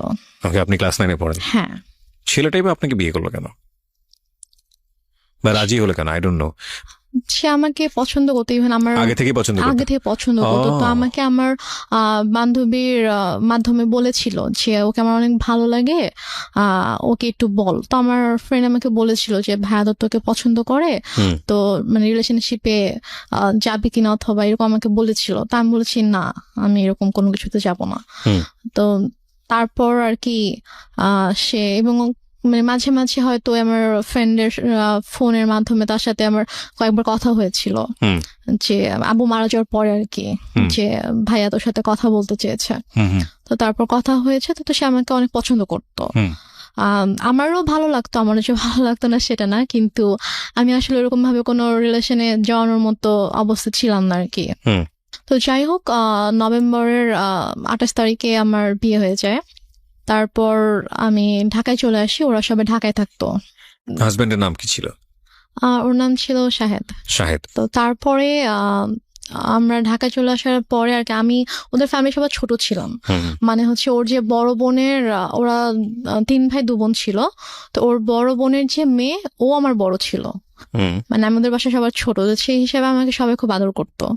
তো ওরা মোটামুটি জয়েন্ট ফ্যামিলি ছিল, মানে বাবা মা, ওর বড় ভাই ভাবি, তাদের বেবি, প্লাস ও আমি, আমরা। তো ফার্স্টে আমি ও বাসায় আসার পরে ওর ভাই যেটা করে যে ওর মা একটু অন্যরকম ছিল, মানে ফার্স্টে সে আমাকে ওইভাবে অ্যাকসেপ্ট করতে পারেনি যে ছেলের পছন্দে বিয়ে করেছে, মানে ছেলে মানে উনি আর কি বিয়ের একটু বিপক্ষে ছিল, যে উনি চায়নি যে ও আমাকে বিয়ে করুক, যে তুমি এমনি হুটহাট করে একটা মেয়েকে কিভাবে বিয়ে করতে চাও, তুমি বিয়ে করো না। তো বড় বলেছেন আমি বিয়ে করবো, আমার মেয়েটাকে ভালো লাগে, আমি বিয়ে করবো। তো এই জন্য আর কি উনি একটু আমার সাথে একটু অন্যরকম ছিল। তো তারপর যেটা হয় সেটা হচ্ছে যে ওর সবার ডিসিশন অনুযায়ী যে তোমরা কিছুদিন আলাদা থাকো, আলাদা থাকার পরে মাঝে মাঝে আম্মুর সাথে ওর দেখা হোক, ওর সম্পর্কটা একটু ইজি হোক, তারপরে তোমরা এসো। বাট প্রথমে যদি দেখো তোমরা এখানে কন্টিনিউয়াসলি থাকতে থাকো, তখন দেখা যাবে যে হয়তো আম্মা ওকে এখন একটু নিতে পারতেছে না মেন্টালি, তো ওর সাথে হয়তো কোনো একটা মিসবিহেভ করে ফেললো, সেটা হয়তো খারাপ হবে। তো তর্কাতর্কির পরে সে রাগ করে বাসা থেকে বের হয়ে যায়। বেরোর সময় বলে যায় যে এনি হাও আমি আমার মেয়েকে নিয়ে যাব। দেখো, একটা কথা বলি রেহনুমা, আমি তুমি করে বলে ফেললাম কারণ তুমি আমার বয়সে অনেক জুনিয়র হবা। একটা যেটা হচ্ছে যে গল্প না বিশ্বাস করার জন্য একটা মজবুত ভিত্তির প্রয়োজন হয়। একটা হচ্ছে যে তোমার মা নিজেই ইন্সপায়ার হয়ে বিয়ে দিচ্ছে। বিয়ের কয় মাসে পরের এই ঘটনা? বিয়ের হচ্ছে 3 মাস পর। বিয়ের 3 মাসের মধ্যে এমন কি ঘটলো যে সেখান থেকে আবার তোমাকে নিয়ে আসতে চাচ্ছে? আমি মানে গল্পটা তো বিশ্বাস করতে হবে সামহাও। এটা ভাই আমি কথা বলতে থাকলে আপনি যখন আমার পুরো গল্পটা শুনবেন তখন আমি হয়তো বুঝতে পারবো। শেষ পর্যন্ত যখন আপনি শুনবেন তখন হয়তো আপনি বুঝতে পারবেন যে প্রথম থেকে শেষ পর্যন্ত, মানে আমার বাবার মৃত্যু থেকে একদম আমার আজকের শেষ দিন পর্যন্ত, আজকের দিন পর্যন্ত কি ঘটেছে, কেন ঘটেছে, এটা আপনি নিজেই বুঝতে পারবেন। ফাইন। সো প্রিয় শ্রোতা, আমার মনে হয় একটু ধৈর্য ধরে আপনারা শুনুন। ওকে, বল। তো তারপরে আম্মু ওখানে এসে সিনকেট করার পর আমরা সবাই আর কি মানসিকভাবে একটু আপসেট হয়ে পড়ি। তো তারপর আর কি আমার শাশুড়ি বলে যে চলো আমরা কিছুদিন ঢাকার বাইরে থেকে ঘুরে আসি। তো আমার শ্বশুর বাড়ি ছিল ফেনীতে। তো তারপর আমরা ফেনীতে যাই, আমি কখনো যাইনি বিয়ের পরে ওদের গ্রামের বাড়িতে। তো তারপর আমাকে ফেনীতে নিয়ে যায়, আমি আমার হাজব্যান্ড, শ্বশুর শাশুড়ি, আমরা সবাই যাই। তো যাওয়ার পর ওখানে মোটামুটি ছোটখাটো একটা অনুষ্ঠানের মতো করে আর কি, মানে বউ দেখানোর জন্য। তো তারপর ওখানে আমি আমার শ্বশুর শাশুড়ির সাথে 15 দিনের মতো ছিলাম। তো এর মাঝে যেটা হয়, আম্মু ওদের সব রিলেটিভস লাইক ওর চাচা চাচি মামা খালা ফুপু, মানে যত রিলেটিভ আছে সবার নাম্বার কিভাবে কিভাবে কালেক্ট করে ফেলে। কালেক্ট করে সবাইকে ফোন দিয়ে দিয়ে সে বলে যে শাহেদ ভালো না, ওর আমার মেয়ে, ছোট একটা বাচ্চা মেয়েকে ও বিয়ে করছে, বিয়ে করে এখন ওকে টর্চার করতেছে, ওকে মারতেছে। তারপর আমার হচ্ছে চাচা শ্বশুরের ছেলেকে ফোন দিয়ে বলে যে উনি হচ্ছে পুলিশের ডিআইজি। তো ওনাকে ফোন দিয়ে কমপ্লেন করে যে আপনার ভাই আমার মেয়েকে টর্চার করে, আমি তো আপনাদের নামে মামলা করব। তো স্বাভাবিকভাবে সে যেহেতু মানে আইনের একজন তো সে বলে যে আমি যতটুকু জানি আমার ভাই এরকম কিছু করার কথা না, ঠিক আছে আপনি যেহেতু আমার কাছে কমপ্লেন করেছেন আমি ব্যাপারটা দেখবো। তো উনি তারপর আমার হাজবেন্ডকে, আমার শ্বশুর শাশুড়িকে মানে কথা বলে, ওনার সাথে কথা বলে বলে যে কি হয়েছে। তখন বলতেছে যে তুমি আমাদের কথা বিশ্বাস করবো না, তুমি বৌমার থেকে শুনো যে মানে আমাদের কোনো দোষ নেই অথবা আমরা কিছু করি না, ওর মাই এরকম সিন ক্রিয়েট করতেছে, ওর মা একটু অন্যরকম, ওর মাই এরকম ঝামেলা করতেছে, আমাদের ওর থেকে শুনো।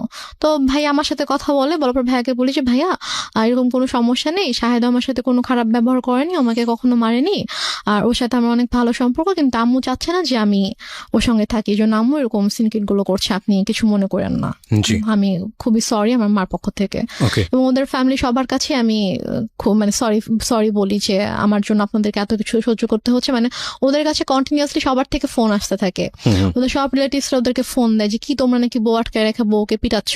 তো সে যেটা করে যে ওদের মানে বাসার যে থানা ছিল ওই থানায় ফোন করে, থানার ওসিকে ফোন করে, ফোন দিয়ে বলে যে অমুক মানে অ্যাড্রেস বলে যে অমুক বাসার মধ্যে আমার মেয়েকে আটকে রাখছে, আমার মেয়েকে আমার কাছে আসতে দিচ্ছে না, আমার মেয়ে অনেক কান্নাকাটি করতেছে আমাকে ফোন দিয়ে, আপনারা প্লিজ ওখানে যান, গিয়ে আমার মেয়েকে আমার কাছে পাঠিয়ে দেন।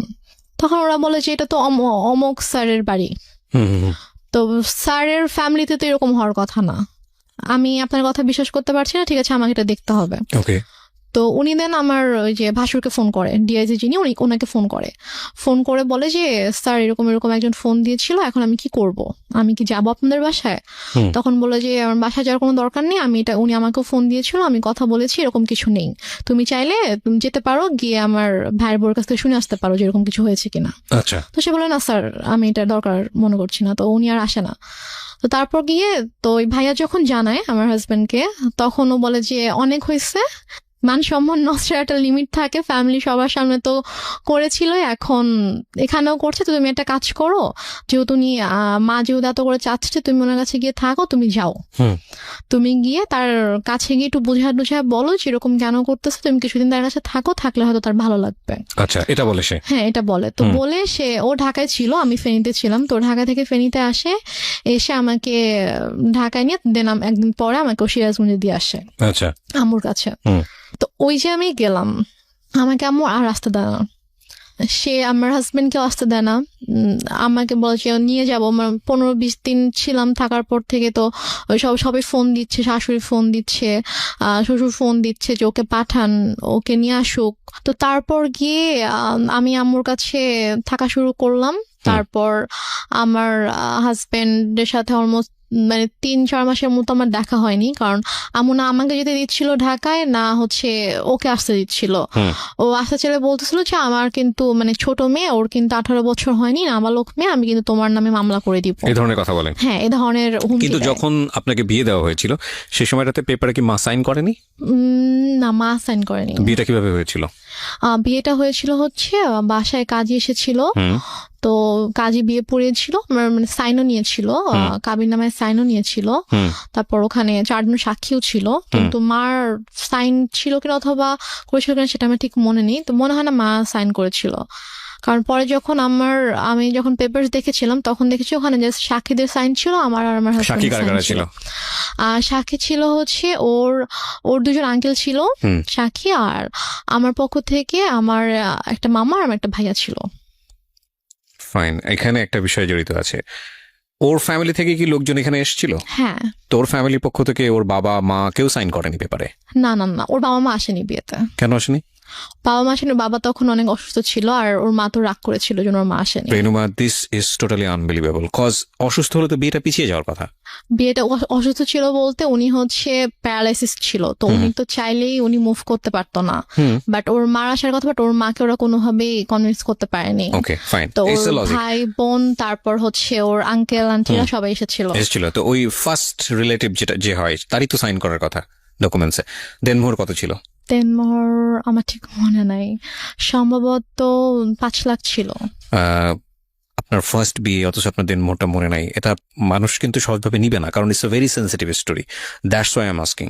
এবং আপনার পক্ষ থেকে তো আপনার মার অবশ্যই সাইন থাকার কথা, যেহেতু আপনার মাই ইন্সপায়ার করছে বিয়েটা দেওয়ার জন্য, সো ওনারও সাইন নাই। তার মানে লজিক্যালি যদি আমি যাই তাহলে এখানে ওনার বিয়েতে মত ছিল না, এটা প্রথম থেকেই বোঝা যাচ্ছে, যদিও আপনার কথা অনুযায়ী বিষয়টা একদম ডিফারেন্ট। ওকে, 3 মাসের মধ্যে এত বড় কি ঘটনা ঘটে গেল যে কারণে মা তাকে নিয়ে আসবে, যেটা আমি আপনি একটু আগে বলেছেন যে পুরো গল্পটা শুনলে হয়তো বা জিনিসটা পুরোটা বোঝা যাবে। ওকে, সো আমাদের এখানে একটা ডিলেমা তৈরি হচ্ছে প্রিয় শ্রোতা, বাট আমরা এখনই কোনো রেজাল্টে না যাই, আমরা একটু সামনের দিকে যাই, দেখি লজিক্যালি মেলে কিনা। হ্যাঁ, তারপর কি হলো? তারপরে হচ্ছে ওদের ফ্যামিলি থেকে সবাই আম্মুকে ফোন করতো, আম্মুকে বোঝানোর চেষ্টা করতো যে আমরা আসি, সামনাসামনি কথা বলে ঠিক করার চেষ্টা করি, যে দেখি ঠিক হয় কিনা, আপনি কেন এরকম করছেন। তো বাট আম্মু বলেছে আমি এই বিষয়ে কোনো কথাই বলবো না, মানে একটাই কথা ছিল তার, যে আমি আমার মেয়েকে সংসার করতে দিব না, আমি আপনার ছেলের সাথে রাখবো না। তো এদিকে আমার সাথেও কথা বলতে দিত না, লাইক আমার ফোন আম্মু আমার থেকে নিয়েছিল, আমার ফোন আমার কাছে রাখতে দিত না। আমার হাজবেন্ড ফোন করতো আম্মুর ফোনে, ফোন করলে আমাকে কখনো দিত কখনো দিত না। তো আমি অনেক কান্না করতাম, আমার মন অনেক খারাপ থাকতো যে আমি ওখানে যেতে চাই। আমি আম্মুকে অনেক, ইভেন আমি আম্মুর মানে পায়ে ধরেও কান্না করেছি, আম্মু তুমি কেন এরকম করছো আমাকে বলো। মানে সে আমাকে কোনো মানে কারণও বলতো না যে কেন সেরকম করছে। আমি বলছি আম্মু তুমি তো আমাকে বিয়ে দিয়েছো, এখন যখন আমি একটা জায়গায় গিয়েছি, আমার বিয়ে হয়েছে, আমি আমার হাজবেন্ডকে অনেক ভালোবাসি, আমি ওর ফ্যামিলির সাথে অনেক ভালোভাবে মিশে গিয়েছি, তো এখন কেন তুমি সবাইকে এরকম কষ্ট দিচ্ছ, আমাকে কেন তুমি কষ্ট দিচ্ছ আম্মু। যাই হোক, তারপরে গিয়ে আম্মু যেটা করলো যে ওদের সাথে অনেক কথাবার্তা যখন হলো, ও অনেক বার রিকোয়েস্ট করলো, তো বলো ঠিক আছে তুমি সিরাজগঞ্জ আসো, এসে ওর সঙ্গে দেখা করে যাও।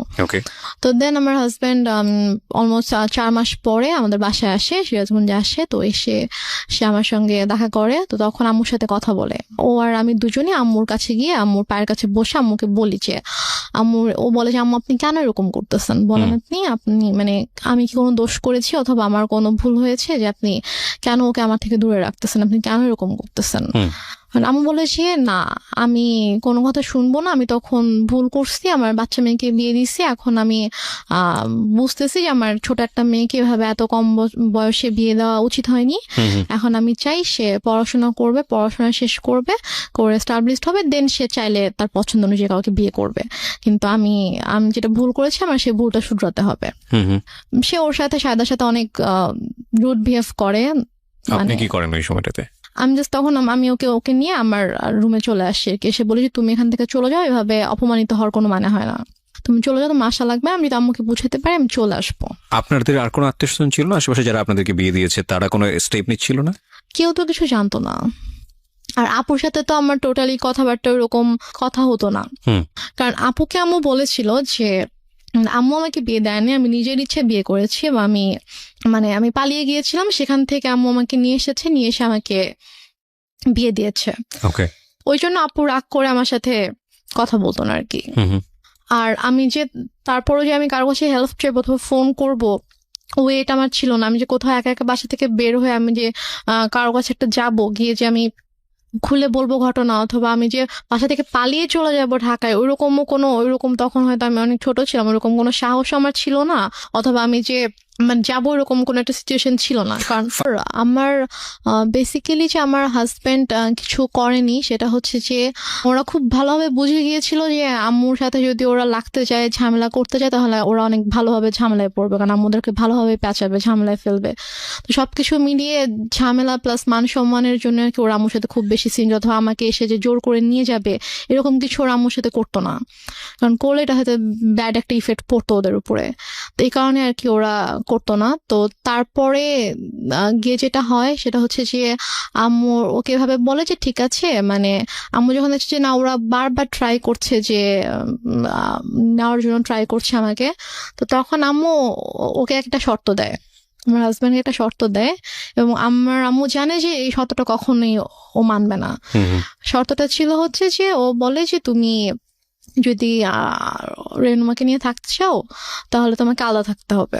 আলাদা থাকতে হবে তোমার ফ্যামিলি থেকে? হ্যাঁ, আচ্ছা। তোমার ফ্যামিলি থেকে আলাদা থাকতে হবে, তুমি ওকে নিয়ে তুমি আলাদা একটা বাসা নিন, হয়নি তো বড় করে একটা অনুষ্ঠান করতে পারি, তো করলে তখন সব ঠিকঠাক হয়ে যাবে। তো এটা বলে, তো বলার পরে আপু যখন আগস্টে আসে, আপু মানে যেদিন আপু ঢাকায় আসে, আসার পরে হচ্ছে আপু শ্বশুরবাড়ি ঢাকাতে, তো 2 দিন পরে আপু যখন আমাদের সিরাজগঞ্জে যখন আসবে, তো ওই দিন হচ্ছে শাহেদেরও আসার কথা। তো শাহেদ বলছে যে আম্মুকে ফোন দিয়ে বলছে যে আম্মু আমার একটা কাজ পড়ে গেছে, মানে ওদের হচ্ছে একটা প্রিন্টিং প্রেস ছিল, তো ওই প্রেসে হচ্ছে যে ওদের একটা অর্ডার ছিল, অনেক বড় একটা অর্ডার ছিল, তো ওটা হচ্ছে কমপ্লিট হয়নি। এখন ও যদি ওখান থেকে চলে আসে তাহলে দেখা যাবে যে ওই কাজটা হবে না, তো অনেক বড় লস হয়ে যাবে। তো বলছে যে আম্মু আমার তো কাজ শেষ হইতে তো সন্ধ্যা হয়ে যাবে, তো ওর হচ্ছে ভোরবেলা রওনা দেওয়ার কথা। তো আমি রাতে আসি, সন্ধ্যাবেলা কাজটা শেষ করে আমি হয়তো 8টার দিকে রওনা দিলাম, দিয়ে আমি রাতের মধ্যে চলে আসবো। আপুদেরকে একটু বললেন আমি চলে আসবো, সমস্যা নেই, কিছু মনে করতে মানা করেন। আমি বলে যে এখন আসবা? বলছে যে আমি আসলে তো এখানে মানে কাজ দেখতে পারবে না, সমস্যা হয়ে যাবে। বলে যে এখন আসতে হবে, এখন আসতে হবে। আমি জানি না, আমার বড় মেয়ে 12টার মধ্যে চলে আসবে, মানে এটা সকাল 10টার দিকের কথা আর কি। তুমি এখন রওনা দাও, তুমি চলে আসো, তোমার তো 3-4 ঘন্টার বেশি লাগবে না, তুমি চলে আসো, সমস্যা নেই। ও বলছে যে আম্মু আমার পক্ষে এখন আসা সম্ভব না, আমি আসলে আমার কাছে দেখার কেউ নাই। তো এটা নিয়ে অনেক তর্কাতর্কি হয়। তো হওয়ার পরে লাস্টে গিয়ে আম্মু ওকে বলে যে তোকে আমি এখন বলছি তুই এখন আসবি।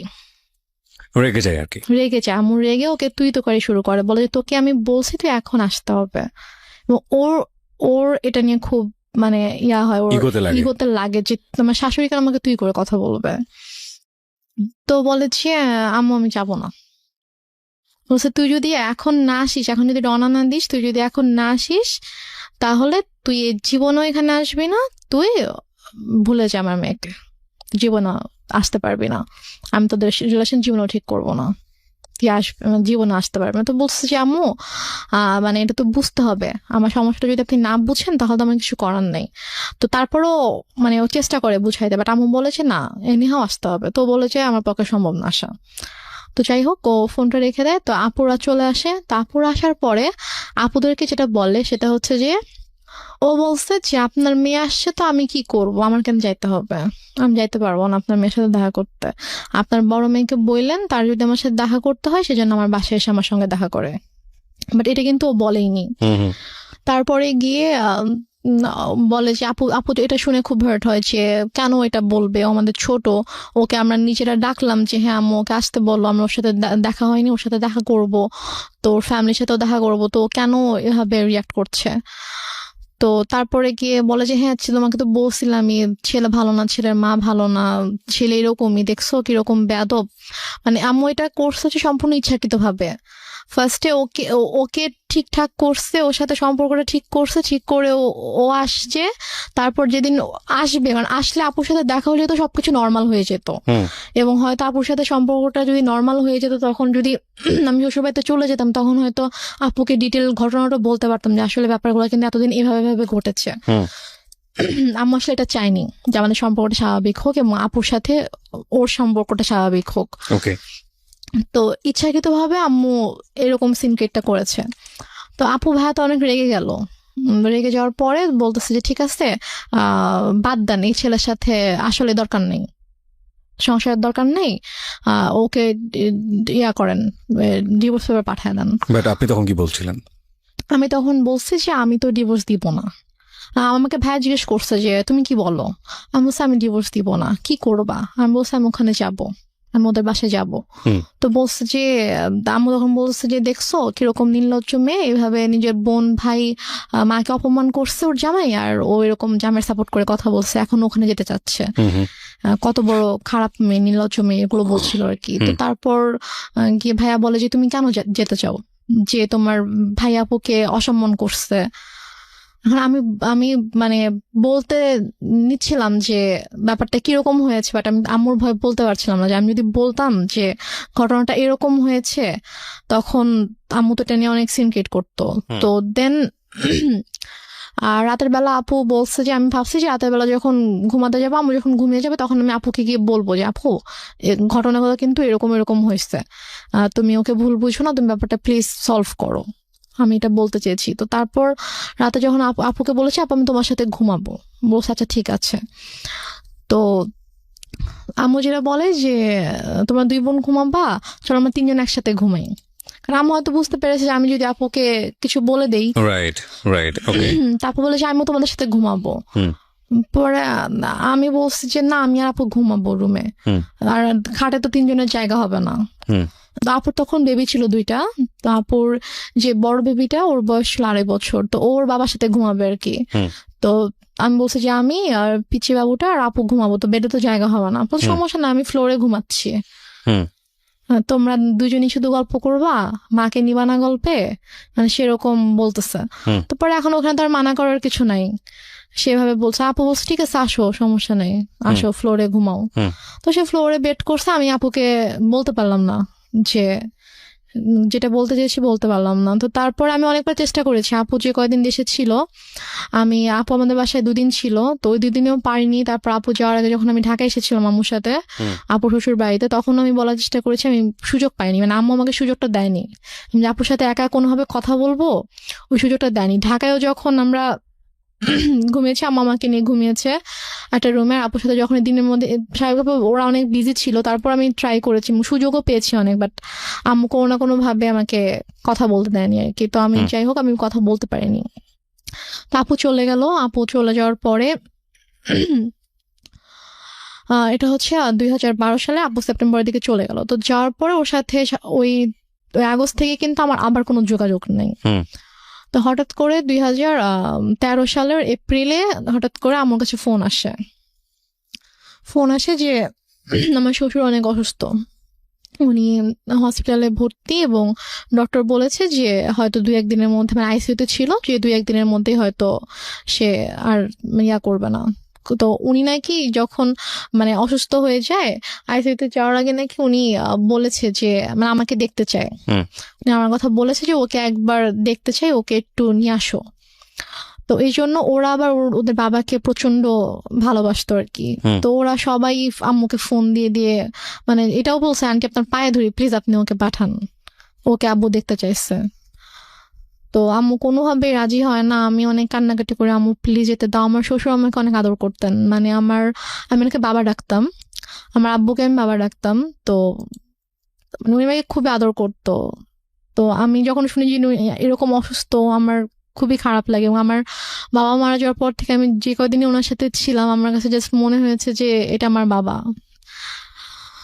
তো আমি আম্মুকে অনেক রিকোয়েস্ট করি, তারপর ওরাও তো কন্টিনিউয়াসলি ফোন দিচ্ছিল। তারপর আম্মু বলে ঠিক আছে, আমি ওকে নিয়ে আসতেছি, আমি নিয়ে যাব, আমি নিয়ে আসবো, তোমাদের আসতে হবে না। তো আম্মু আমাকে নিয়ে ঢাকায় আসার পরে তো হসপিটালে ছিল আম্মু 2 দিন ছিল। 2 দিন বলতে যেদিন গেলাম ওই দিন, আর পরের দিন বিকালবেলা আম্মু বলে যে আমার ভাল লাগতেছে না, আমি চলে যাই, ও আর 2 দিন থাকুক, 2 দিন পরে ওকে দিয়ে এসো তুমি, ওকে, এটা বলে। তো আমি হসপিটালে ছিলাম বাবার কাছে, 4 দিন আমি ছিলাম টোটাল। মানে আপনার শ্বশুরকে আপনি বাবা বলতেন? শ্বশুরকে বাবা রাখতাম, তো শ্বশুরের কাছে ছিলাম। ওকে, আমি এখান থেকে আমাকে মানে একটু মারধরও করে। তো তারপর গিয়ে আমি ওই দিন সাইন করি না।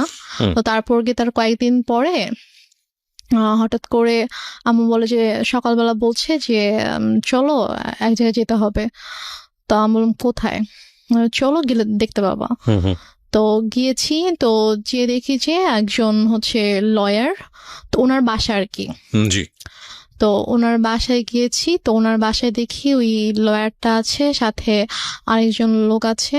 পরে বুঝতে পারলাম উনি হচ্ছে কাজী। আচ্ছা। তো ওখানে গিয়ে আমাকে পেপারস গুলো নিয়ে বলছে যে নাও এখানে সাইন করো, সাইন করতেই হবে, এখানে কোনো সিনকিট করো না, এখানে সাইন করে দাও। তো আমি তো কিছুতেই সাইন করব না, আমি অনেক কান্নাকাটি করছিলাম। তো লয়ার ওয়াইফ বলছিল যে আপা আপনি তো বলেছেন যে আপনার মেয়ে নিজের ইচ্ছায় ডিভোর্স দিতে চায়, তো মেয়ে কেন কান্না করছে? ওকে। তাহলে কি মেয়ে চায় না? তো আমি তখন বলছি আঙ্কেল আমি চাই না, প্লিজ হেল্প মি, আমি চাই না আমার হাজবেন্ডকে ডিভোর্স দিতে। হ্যাঁ, আমি লয়ারকে বলেছি আঙ্কেল আমি ওকে অনেক ভালোবাসি, আমি ওর সঙ্গে থাকতে চাই, ও আমার সঙ্গে থাকতে চায়, আম্মু ফোর্স করছে, আমি চাই না। তখন লয়ার বলে যে আপা আমি তো এটা করতে পারবো না, আপনি করেন, আপনি হচ্ছে আমি ওর হাজবেন্ডকে ডাকাবো, ওদেরকে সামনাসামনি কথা বলবো, বলে যদি দেখি যে না ওদের মধ্যে সমস্যা, ওরা সাথে থাকতে চায় না, তখন গিয়ে আমি এটা করবো।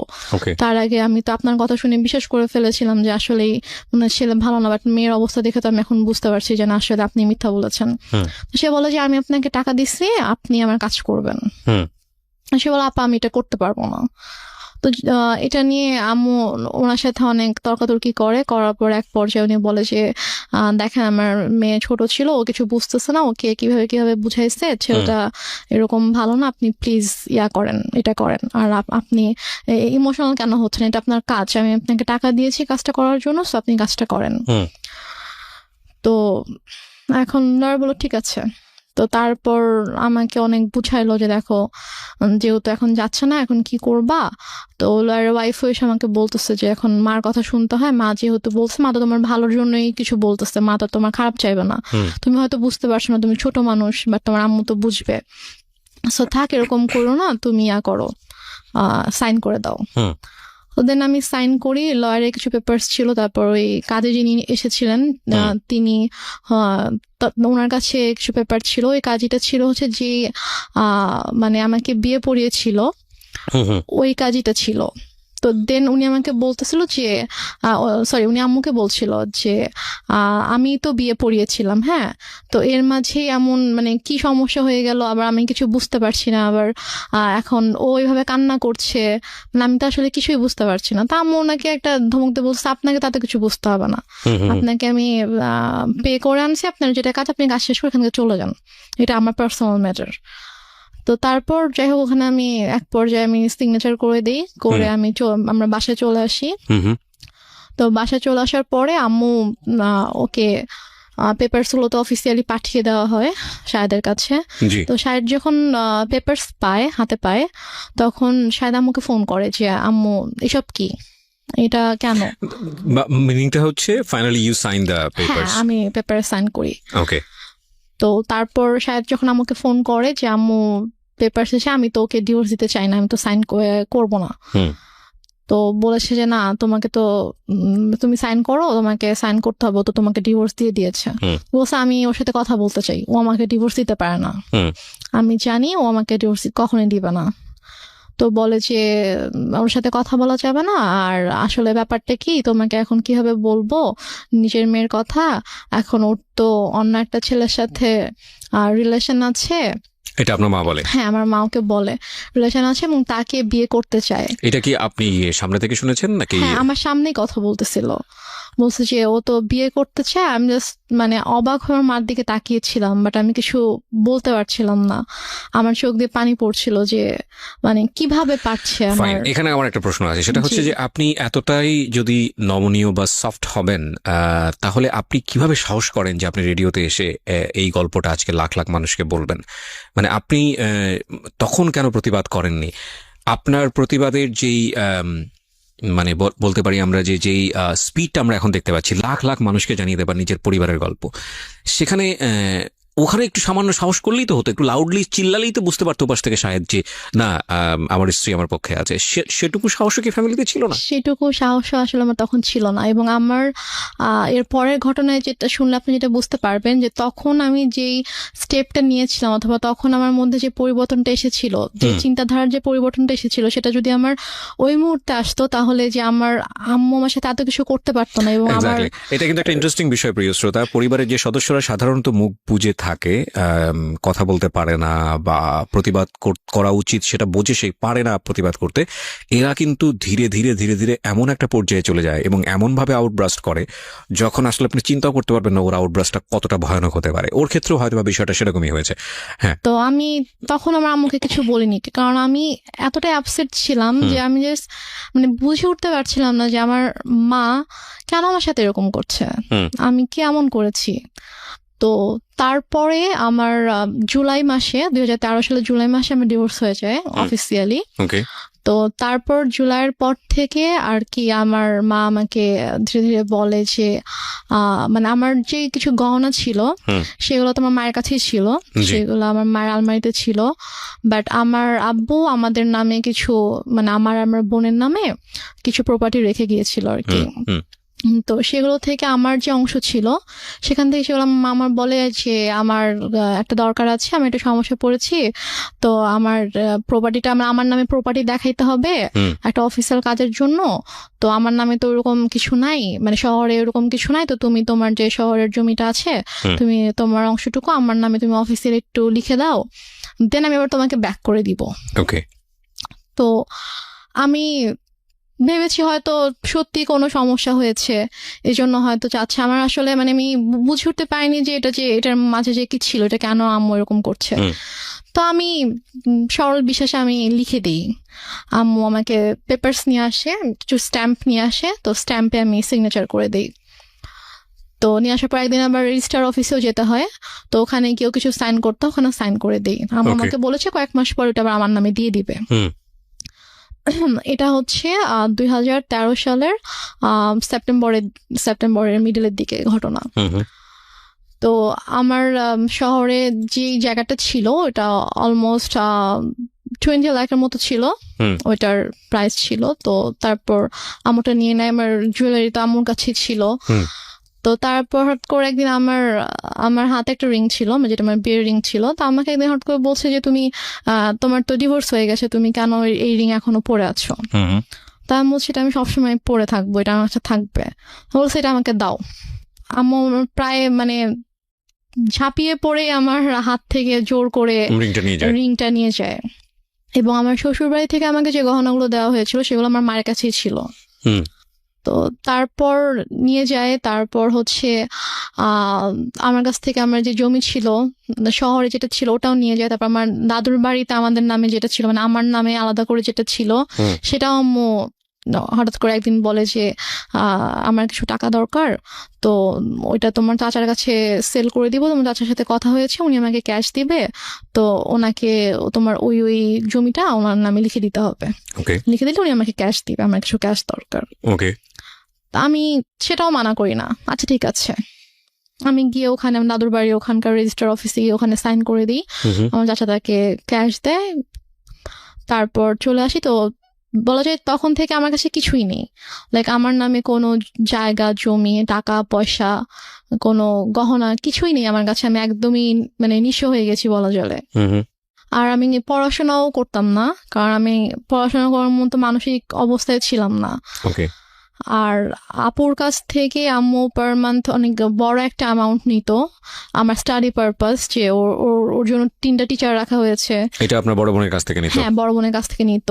আপু তো এমনিতেই আমার জন্য টাকা পাঠাতো, বাট এক্সট্রা করে নিত যে 3টা টিচার রাখা হয়েছে, তো ওদেরকে অনেক বড় অ্যামাউন্ট পে করতে হয়, তো ওর জন্য এটা পাঠাবা। তো আপু সেটাও পাঠাইতো, বাট আমার কিন্তু কোনো টিচার ছিল না, আমি তো পড়তাম না। আচ্ছা। তো তারপরে গিয়ে যেটা হয়, আমার থেকে যখন আম্মু সবকিছু নিয়ে নেয়, তো তারপর কিছুদিন পর থেকে আম্মু মানে একটু অন্যরকম কথাবার্তা শুরু করে আর কি। টেল মি ফ্র্যাঙ্কলি, যেটা আপনার সঙ্গে হয়েছে, মানে কি বলেছে অন্যরকম বলতে আমি বুঝবো না, ঘটনা জানতে চাই। What happened? ঘটনা হচ্ছে আম্মু হঠাৎ করে একদিন আমাকে অনেক বাজে একটা প্রপোজাল দেয়। কি বলে? আম্মু আমাকে একদিন, আমি আমার রুমে ছিলাম, তো আমাকে এসে বলছে যে মানে একজনের নাম বলেছে যে অমুক বলেছে সে তোমার সঙ্গে, তোমাকে সে 10,000 টাকা দিবে। Are you sure? জি। তো ফার্স্ট অফ অল আমি একটু থামাচ্ছি আপনাকে, জি। কজ এটা